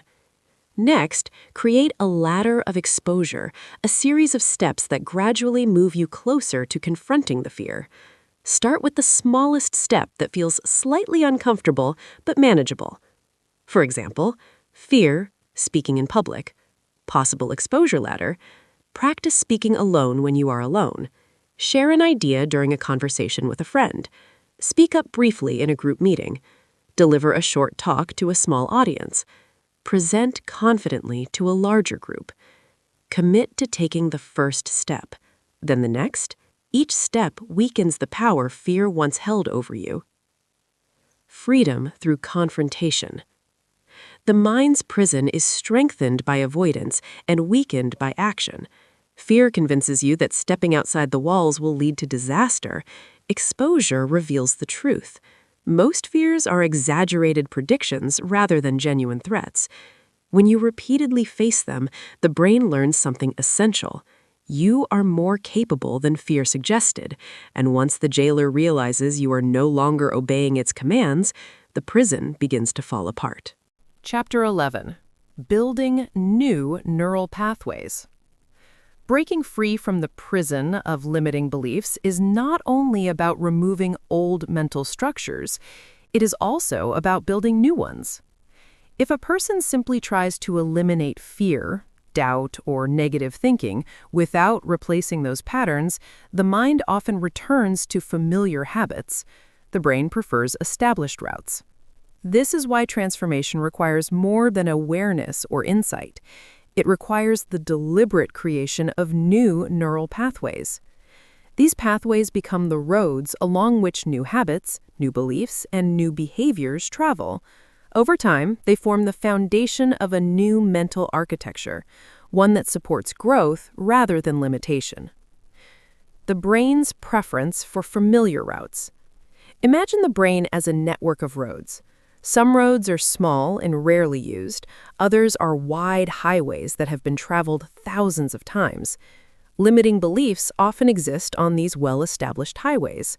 Thoughts like, "I'm not capable," "This is too difficult," "I shouldn't take risks," have been repeated so often that the brain travels those routes automatically. To change the system, new roads must be built. At first, these roads are narrow and unfamiliar. The brain does not naturally prefer them because they require more effort to access. But with repetition, these new pathways become stronger. Eventually, they become the brain's default routes. The role of repetition. Repetition is the primary mechanism through which neural pathways are strengthened. Every time a thought is repeated or a behavior is practiced, the neurons involved in that activity activate together. Over time, these repeated activations strengthen the connections between those neurons. The result is a faster and more efficient pathway. This process explains why habits become automatic. It also explains why transformation requires consistent practice. A single positive thought cannot compete with years of negative thinking, but hundreds or thousands of repetitions can gradually shift the balance. Aligning thought, emotion, and action. Neural pathways are strengthened most effectively when three elements work together: thought, emotion, action. When these three components align, the brain receives a powerful signal that the experience is meaningful and worth remembering. For example, imagine someone trying to develop confidence in leadership. If they simply repeat the thought, "I am a good leader," without emotion or action, the brain may not take the message seriously. But if they think about leadership with intention, feel excitement or purpose about guiding others, and take real actions that demonstrate leadership, the brain begins forming a much stronger neural pathway. The experience becomes encoded more deeply. The importance of environment. Our environments we inhabit play a significant role in shaping neural pathways. Our surroundings constantly provide cues that trigger certain thoughts and behaviors. For example, a person surrounded by negativity, criticism, or pessimism may find it difficult to develop empowering mental patterns. Conversely, environments that encourage growth, curiosity, and creativity provide the brain with stimuli that reinforce positive pathways. This does not mean one must control every aspect of their environment, but it does mean becoming aware of how surroundings influence mental habits. Sometimes even small environmental changes can support new patterns of thinking. Learning as a tool for brain growth. One of the most effective ways to build new neural pathways is through learning. When the brain encounters new information, new skills, or unfamiliar challenges, it must create fresh connections to process them. Learning forces the brain out of its habitual patterns. This is why activities such as reading, problem solving, practicing new skills, or exploring unfamiliar ideas are so valuable for mental development. Each learning experience expands the brain's network of connections. The more connections exist, the more flexible and adaptable the mind becomes. The role of persistence. Building new neural pathways takes time. At first, progress may feel slow. The old pathways remain strong, and the brain may frequently return to familiar patterns. This stage can be discouraging for many people, but persistence is what allows new pathways to eventually dominate. Each time you choose a constructive response instead of an old limiting reaction, you strengthen the new pathway slightly. Each repetition makes the route clearer. Over time, the brain begins to prefer the new path simply because it has become more efficient. Transformation is rarely dramatic in the beginning. It is gradual but powerful. The expansion of possibility. As new neural pathways form, something interesting begins to happen. The mind starts perceiving possibilities that previously seemed invisible. Challenges appear more manageable. Opportunities that once felt intimidating begin to feel achievable. This shift occurs not because the world has changed, but because the brain has developed new frameworks for interpreting it. When the mind changes, the range of perceived possibilities expands. Reflection exercise. Designing your new pathways. Take a moment to think about a quality you would like to strengthen in yourself. Examples might include confidence, discipline, creativity. Resilience. Write down the quality. Next, identify 3 behaviors that demonstrate that quality. For example, if the goal is confidence, speak up during discussions. Express ideas clearly and calmly. Take initiative in group situations. Commit to practicing these behaviors consistently over the next week. Each action reinforces the neural pathways associated with that quality. The mind as a living system. The human brain is not a fixed structure. It is a living system that grows and adapts based on experience. Every thought you repeat, every habit you practice, and every challenge you face contributes to the architecture of your mind. Old pathways may have once kept you confined, but new ones can lead you beyond those walls. With patience, repetition, and intention, you can gradually reshape the landscape of your brain. And in doing so, you build a mind designed not for limitation, but for freedom. Chapter 12. The Practice of Mental Freedom. Freedom of the mind is not achieved through a single moment of realization.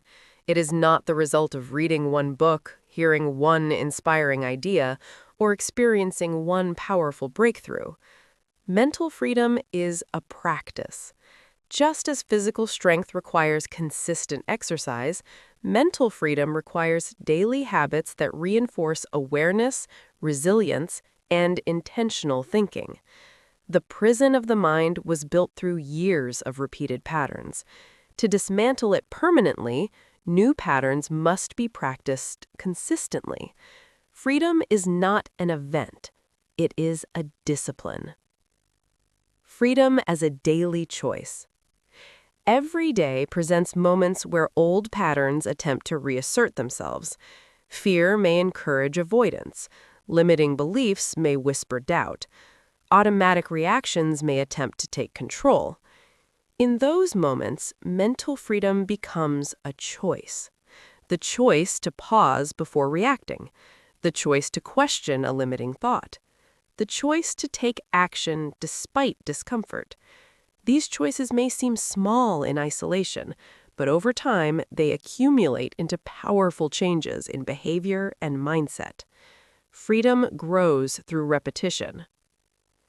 The habit of self-reflection. One of the most important practices for maintaining mental freedom is self-reflection. Self-reflection allows you to step back and evaluate your thoughts, decisions, and emotional responses. Without reflection, old patterns may quietly return. With reflection, you remain aware of the direction in which your mind is moving. A simple practice involves asking yourself a few questions at the end of each day. What challenges did I face today? How did I respond to them? Did fear influence any of my decisions? What could I do differently tomorrow? These questions help transform everyday experiences into opportunities for growth. Strengthening awareness. Awareness is the foundation of mental freedom. The more aware you become of your thoughts, emotions, and reactions, the less control unconscious patterns have over you. Strengthening awareness requires moments of stillness in which the mind can observe itself. This may take many forms: quiet reflection, mindful breathing, journaling, walking without distractions. These moments create space between thoughts and reactions. Within that space, conscious choices can emerge. The power of intentional thinking. Mental freedom does not mean eliminating negative thoughts entirely.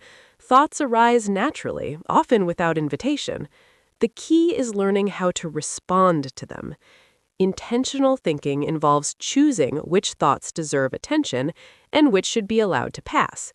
When a limiting belief appears, you can acknowledge it without accepting it. For example, instead of reacting automatically to the thought, "I can't do this," you might respond with curiosity.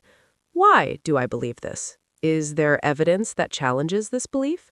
What action could I take to test this assumption?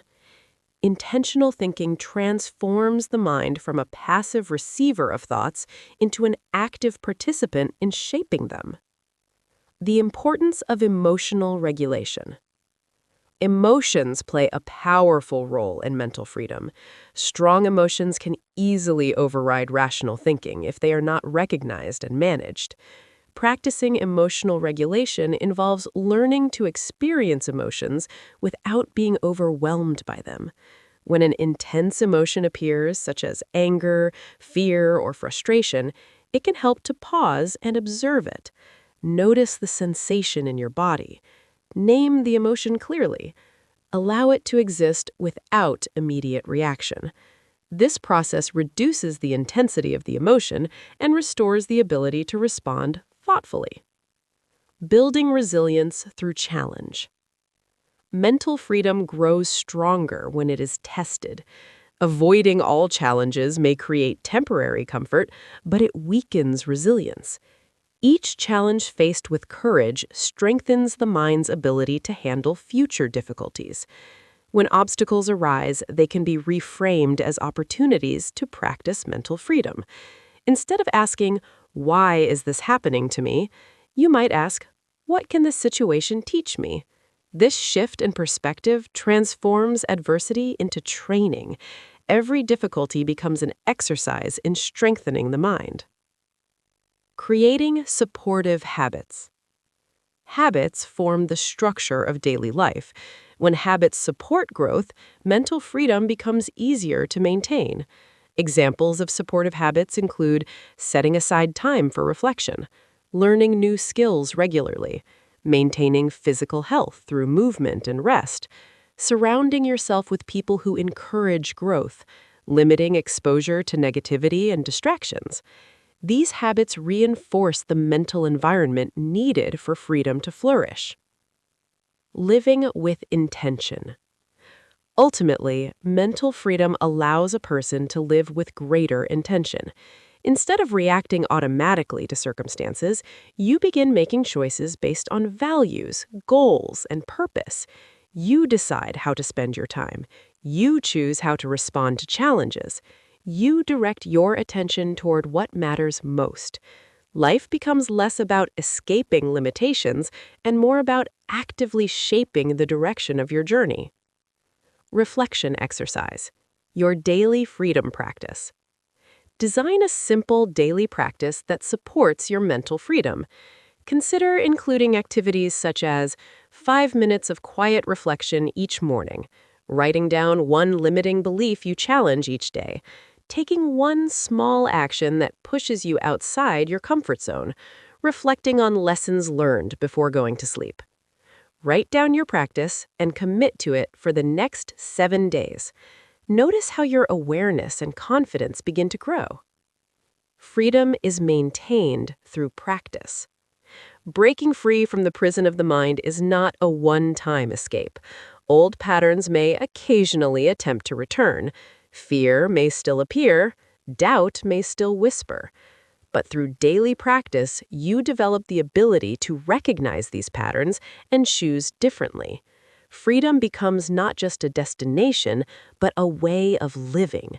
And with each conscious choice you make, the mind grows stronger, clearer, and more capable of shaping the life you truly want to create. Chapter 13. Relationships and the Mirrors of Limitation. No one exists in isolation. Human beings are deeply social creatures, shaped not only by their own thoughts, but also by the people they interact with every day. Friends, family members, colleagues, mentors, and even strangers influence the way we see ourselves and the world. Relationships can either strengthen the prison of the mind or help dismantle it. They act as mirrors, reflecting back to us beliefs, expectations, and possibilities. Sometimes those reflections expand our sense of potential. Other times, they reinforce the very limitations we are trying to escape. Understanding the role relationships play in shaping our mental landscape is essential for achieving true mental freedom. The social nature of belief. Many of our beliefs are not formed in isolation. They develop through conversations, shared experiences, and the expectations of the people around us. If a person grows up in an environment where ambition is discouraged, they may begin to see ambition as unrealistic or risky. If they are surrounded by individuals who constantly complain about circumstances, they may begin interpreting life through a similar lens. This phenomenon occurs because the human brain is highly sensitive to social cues. We naturally adopt attitudes and behaviors that align with the groups we belong to. Belonging has historically been essential for survival, but this instinct can also lead us to unconsciously adopt limiting beliefs held by others. The influence of social expectations. Relationships often carry implicit expectations. Family members may have ideas about what career paths are acceptable. Friends may expect certain behaviors that maintain group harmony. Cultural traditions may encourage conformity to established norms. These expectations are not necessarily harmful. However, when they conflict with a person's authentic aspirations, they can create internal tension. Someone who dreams of pursuing an unconventional path may feel pressure to remain within the boundaries that others consider safe. In such situations, the prison of the mind may be reinforced not by internal beliefs alone, but by the expectations of the surrounding environment. The mirror effect. Relationships function as mirrors because they reflect aspects of ourselves we may not easily see. Sometimes these reflections reveal strengths we underestimate. A mentor might recognize potential we never noticed. A supportive friend might remind us of our resilience during difficult times. These positive mirrors can expand our self-perception. But relationships can also reflect limiting narratives. A critical voice may reinforce self-doubt. A dismissive comment may revive old insecurities. Repeated exposure to negative attitudes may gradually shape our own thinking. The mirrors we choose to stand in front of influence how we see ourselves. Emotional contagion. Emotions spread through social environments more easily than many people realize. When we spend time with individuals who are consistently pessimistic, anxious, or cynical, those emotional states can gradually influence our own mood and outlook. Similarly, time spent with people who demonstrate optimism, curiosity, and resilience can elevate our mindset. This process, sometimes referred to as emotional contagion, occurs because humans are naturally empathetic and responsive to the emotional signals of others. Our nervous systems often synchronize with the emotional tone of the environments we inhabit. The emotional climate of our relationships therefore plays a significant role in shaping our mental patterns. Boundaries and mental freedom. Maintaining mental freedom sometimes requires establishing boundaries within relationships. Boundaries are not acts of rejection or hostility, they are acts of self-respect. They protect your ability to think independently and pursue growth without constant interference from limiting influences. Healthy boundaries may involve limiting exposure to consistently negative conversations, declining expectations that conflict with your values, choosing when and how to engage in certain discussions. By setting boundaries, you preserve the space needed for your evolving mindset to strengthen. The power of supportive relationships. While some relationships may reinforce limitations, others can become powerful allies in personal transformation. Supportive relationships offer encouragement, honest feedback, and inspiration. They provide environments where growth is celebrated rather than discouraged. People who surround themselves with individuals committed to learning, improvement, and courage often find it easier to maintain those qualities themselves. Supportive relationships act like scaffolding around a building under construction. They provide stability while new mental structures are being formed. Becoming a mirror for others. As you progress on the path toward mental freedom, you also become a mirror for those around you. Your attitudes, actions, and beliefs may influence others in subtle ways. When you demonstrate courage in pursuing goals, others may feel encouraged to challenge their own fears. When you approach difficulties with resilience and curiosity, you model a different way of responding to challenges. In this way, mental freedom is not only personal, it can ripple outward through relationships, inspiring transformation in others. Reflection exercise. Evaluating your mirrors. Take a moment to reflect on the relationships that influence your thinking most strongly. Ask yourself the following questions. Which people in my life encourage growth and possibility?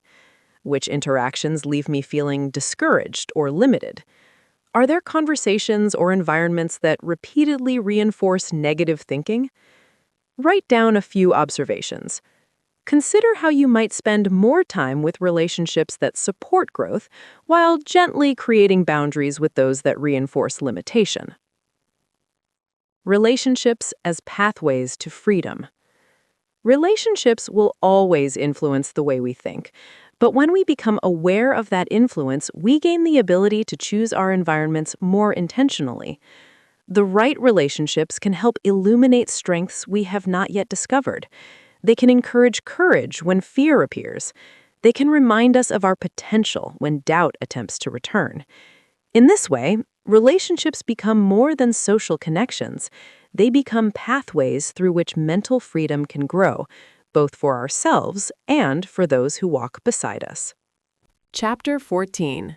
Purpose, the ultimate liberation. Freedom from limiting beliefs, fear, and mental conditioning is powerful. But freedom alone is not the final destination. A person can break the walls of their mental prison and still feel lost if they do not know what they are free for. True liberation occurs when freedom is combined with purpose. Purpose gives direction to freedom. It transforms potential into meaningful action and turns personal growth into a life that contributes something valuable to the world. Without purpose, the mind may drift. With purpose, the mind becomes focused, energized, and resilient. Purpose is what turns mental freedom into a meaningful journey. The search for meaning. Human beings naturally seek meaning. Throughout history, people have asked questions such as, why am I here?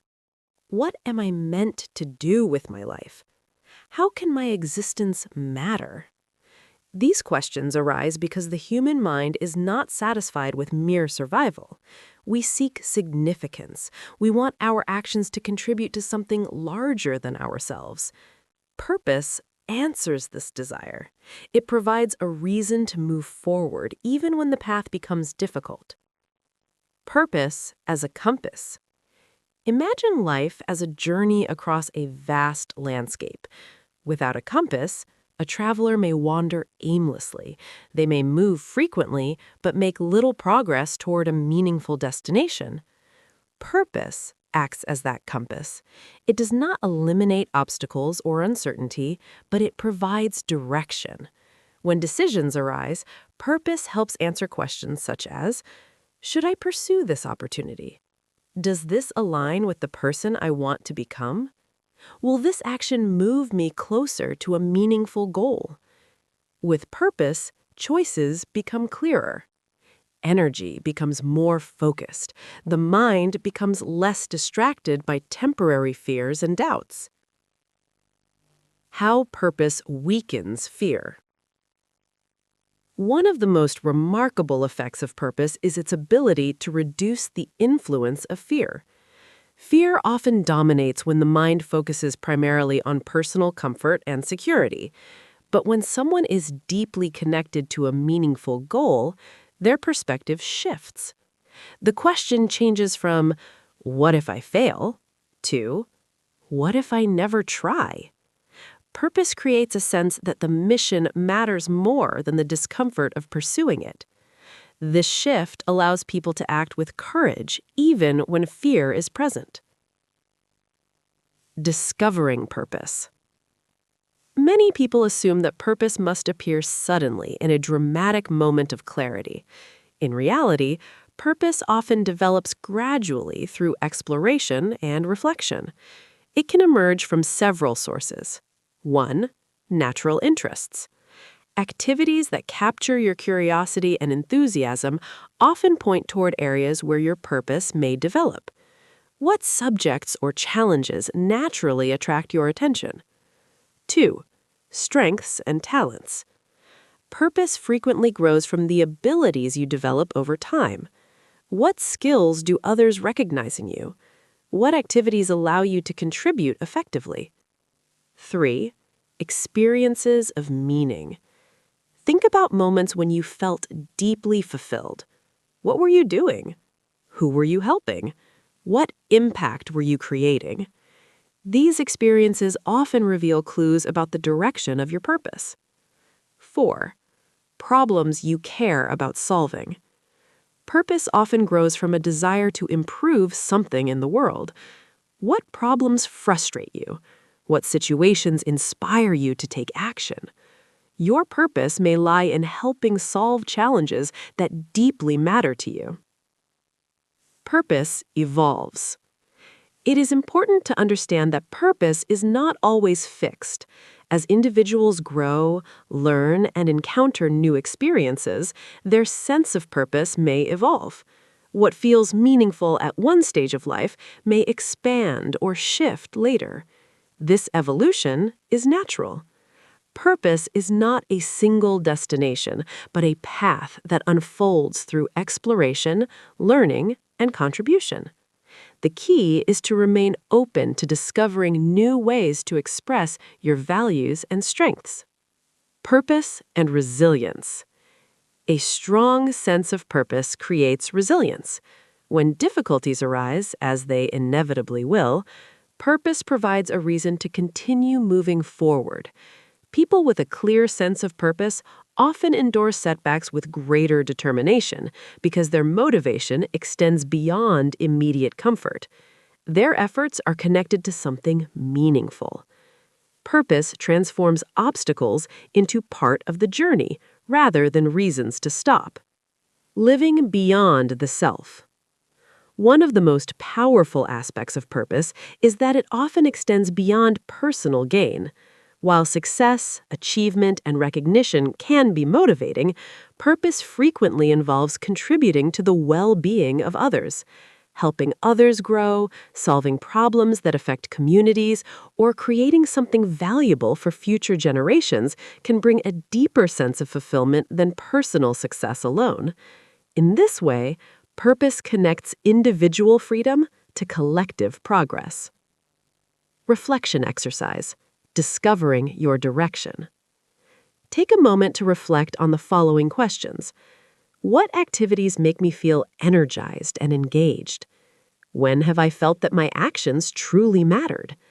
What challenges in the world inspire me to contribute or create change? If fear were not holding me back, what would I pursue? Write your answers down. Look for patterns among your responses. These patterns may point toward areas where your purpose could develop. The ultimate liberation. Breaking the prison of the mind removes the barriers that once limited your potential, but purpose determines what you will build with that freedom. When your thoughts are no longer controlled by fear or limiting beliefs, you gain the ability to direct your energy toward meaningful goals. You become the author of your own path. Purpose transforms freedom into movement. It turns possibility into creation. And in doing so, it completes the journey from imprisonment to true liberation. Chapter 15. Living Beyond the Prison Walls. Escaping the prison of the mind is a profound achievement. For much of life, many people remain confined within invisible walls constructed from fear, limiting beliefs, and unconscious conditioning. These walls shape decisions, restrict potential, and define what individuals believe is possible. But when those walls begin to crumble, something extraordinary happens. A new landscape appears. Living beyond the prison walls means entering a life where choices are no longer dictated by fear or inherited limitations. It means stepping into a world of expanded awareness, possibility, and responsibility. Freedom opens the door. What you do with that freedom determines the life you create. The shift from survival to creation. Inside the mental prison, life is often focused on survival. People concentrate on avoiding mistakes, minimizing risk, and staying within familiar boundaries. Decisions are shaped by the desire to remain safe rather than the desire to grow. Outside the prison walls, the mindset changes. Life becomes less about avoiding failure and more about creating meaningful experiences. Instead of asking, "How do I avoid problems?" the question becomes, "What can I build, learn, or contribute?" This shift transforms life from a defensive struggle into an active process of creation. Embracing uncertainty. Freedom does not eliminate uncertainty. In fact, living beyond the prison walls often means stepping into a world where the future is less predictable. But uncertainty is not an enemy of freedom. It is the space in which possibility exists. When individuals are no longer controlled by fear of the unknown, uncertainty becomes an invitation rather than a threat. It offers opportunities to explore new paths, learn new skills, and discover new strengths. Freedom requires the courage to walk forward even when the entire path is not yet visible. Taking ownership of your life. One of the defining characteristics of life beyond the prison walls is personal responsibility. When people believe their circumstances are entirely controlled by external forces, they may feel powerless. But mental freedom changes this perspective. It reveals that while circumstances may not always be controllable, responses and choices remain within personal control. Taking ownership of your life means recognizing that your actions, decisions, and attitudes shape your future. It means accepting the responsibility that comes with freedom. This responsibility can feel intimidating at first, but it is also empowering. Ownership gives you the authority to design your life intentionally. Continuous growth. Mental freedom is not the end of growth. In fact, it marks the beginning of a lifelong journey of learning and development. Once the barriers of fear and limitation have been weakened, the mind becomes more open to new ideas, new challenges, and new perspectives. Curiosity replaces complacency. Instead of settling into rigid patterns, individuals who live beyond the prison walls continue expanding their understanding of themselves and the world. Growth becomes a permanent part of life. Contributing to others. True freedom naturally leads to contribution. When individuals are no longer consumed by internal struggles with fear and limitation, they often discover a desire to help others experience similar liberation. Contribution can take many forms: teaching knowledge, supporting others through difficult times, creating tools, ideas, or systems that improve lives, inspiring courage through example. By helping others challenge their own mental prisons, you extend the impact of your personal transformation. Freedom becomes a force that spreads beyond the individual. Maintaining awareness. Even after escaping the prison of the mind, awareness remains essential. Old patterns may occasionally attempt to return. Stressful situations can trigger familiar reactions. Social influences may try to pull thinking back toward old limitations. Maintaining awareness allows you to recognize these patterns quickly and respond consciously. Freedom is preserved through continued mindfulness and intentional living. The walls may be gone, but awareness ensures they are never rebuilt. Living with courage. Life beyond the prison walls requires courage, not the absence of fear, but the willingness to move forward despite it.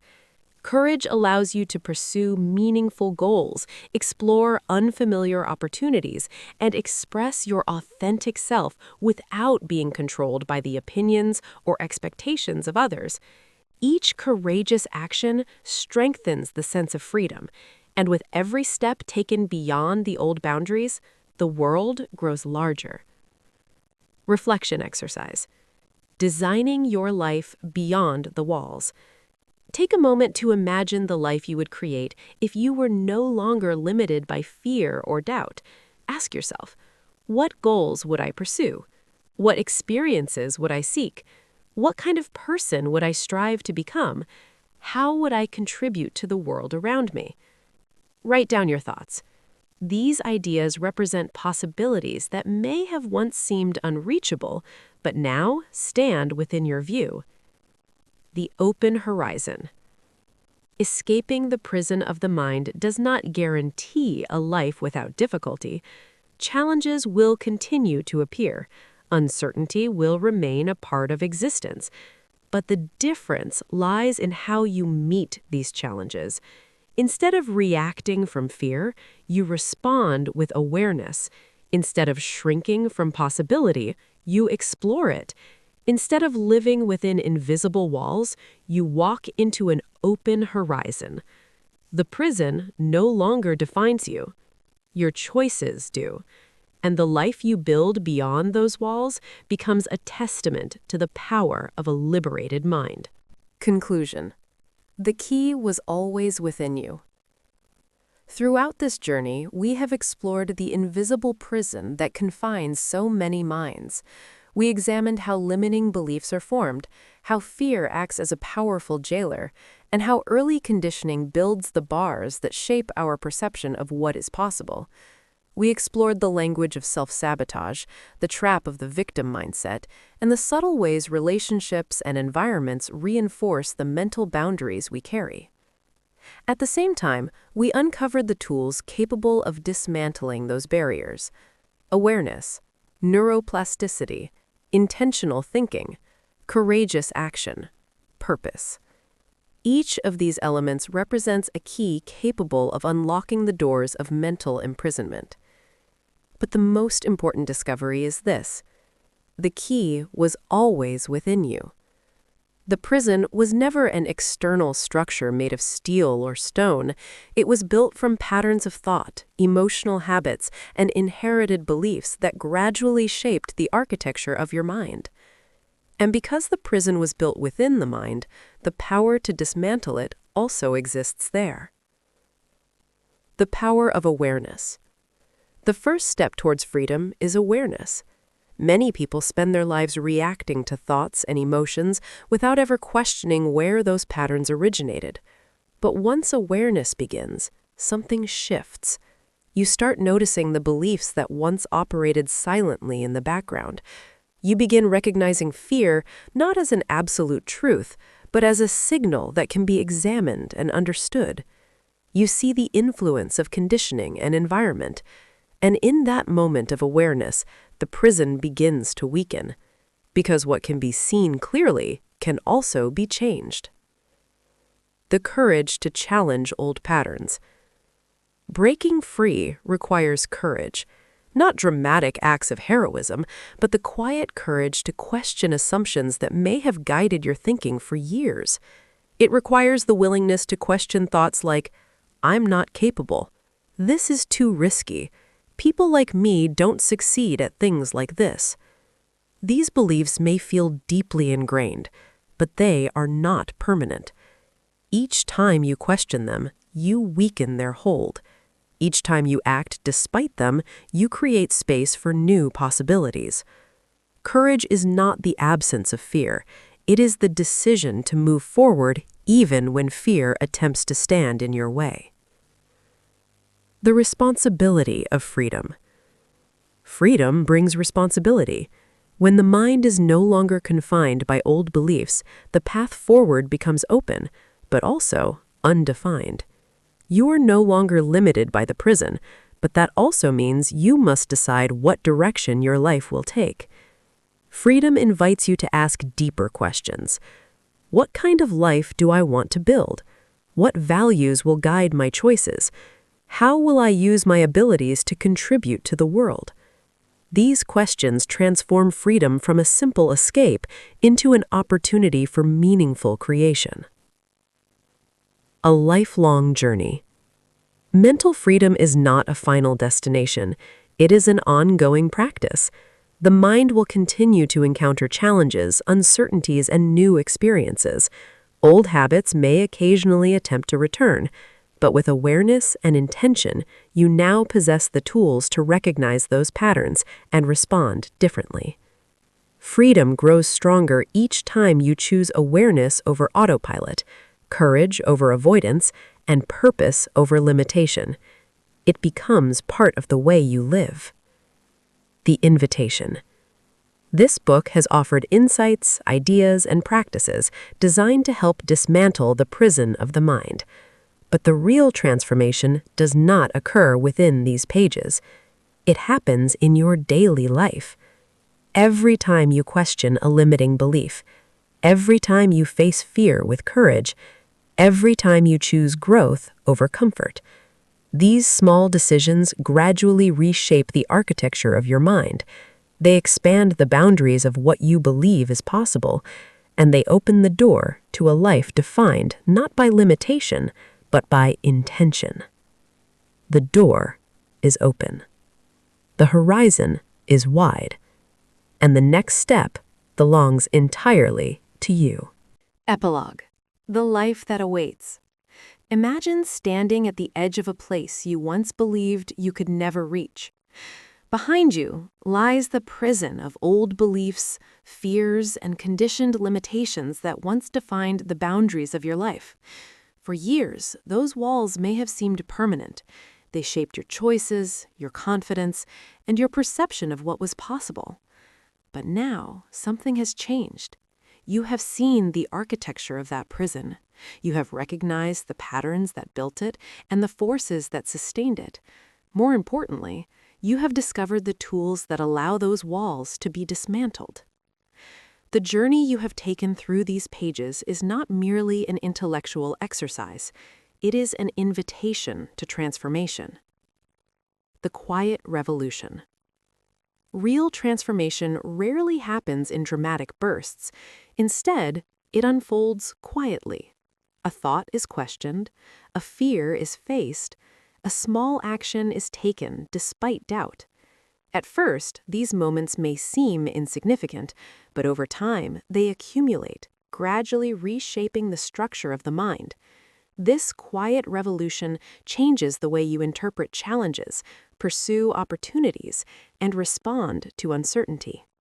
What once felt impossible begins to feel achievable. What once felt frightening becomes an invitation to grow. The mind begins to expand beyond the limits it once accepted. The world looks different. When the prison of the mind begins to dissolve, the world itself appears different. The opportunities that once seemed invisible start to emerge. Challenges that once felt overwhelming become manageable problems to solve. Other people's expectations lose their power to dictate your direction. This shift does not occur because the world suddenly changes. It occurs because your perspective changes. And perspective shapes reality more than many people realize. A liberated mind sees possibilities where a confined mind sees barriers. Walking your own path. Freedom does not require perfection. There will still be moments of uncertainty, hesitation, and fear. Growth is not a straight line. It is a process filled with learning, adjustment, and discovery. But now, you understand something powerful. You are no longer defined by the limitations that once controlled your thinking. You have the ability to examine your thoughts, challenge inherited beliefs, and shape your responses to life's challenges. That awareness allows you to walk your own path, not the path that fear dictates, not the path that others expect, but the path that aligns with your values, your purpose, and your potential. The ripple effect. When one person breaks free from the prison of the mind, the effects extend beyond the individual. A liberated mind influences the people around it. Friends notice courage where there was once hesitation. Family members see resilience where there was once doubt. Colleagues witness creativity where there was once conformity. Your transformation becomes a quiet signal to others that freedom is possible. You become living evidence that limiting beliefs can be challenged and replaced with something stronger. And sometimes, the courage of one person becomes the spark that encourages many others to begin their own journey. The journey continues. This book does not mark the end of your journey. It marks the beginning of a new way of living, a life in which you remain aware of the forces that shape your thinking, a life in which you consciously choose the beliefs you allow to guide your actions, a life in which growth, curiosity, and purpose become the foundation of your decisions. Every day offers new opportunities to reinforce the freedom you have begun to build. Every challenge becomes another chance to strengthen your resilience. Every step forward expands the horizon of what your life can become. A final thought. The prison of the mind has confined countless people throughout history, but it has never been indestructible. It dissolves the moment a person begins to question its walls. You have now seen those walls clearly. You have explored the tools needed to dismantle them. The rest of the journey belongs to you. Step forward with awareness. Step forward with courage. Step forward with purpose. Beyond the prison walls lies a life of possibility, and that life is waiting for you to claim it.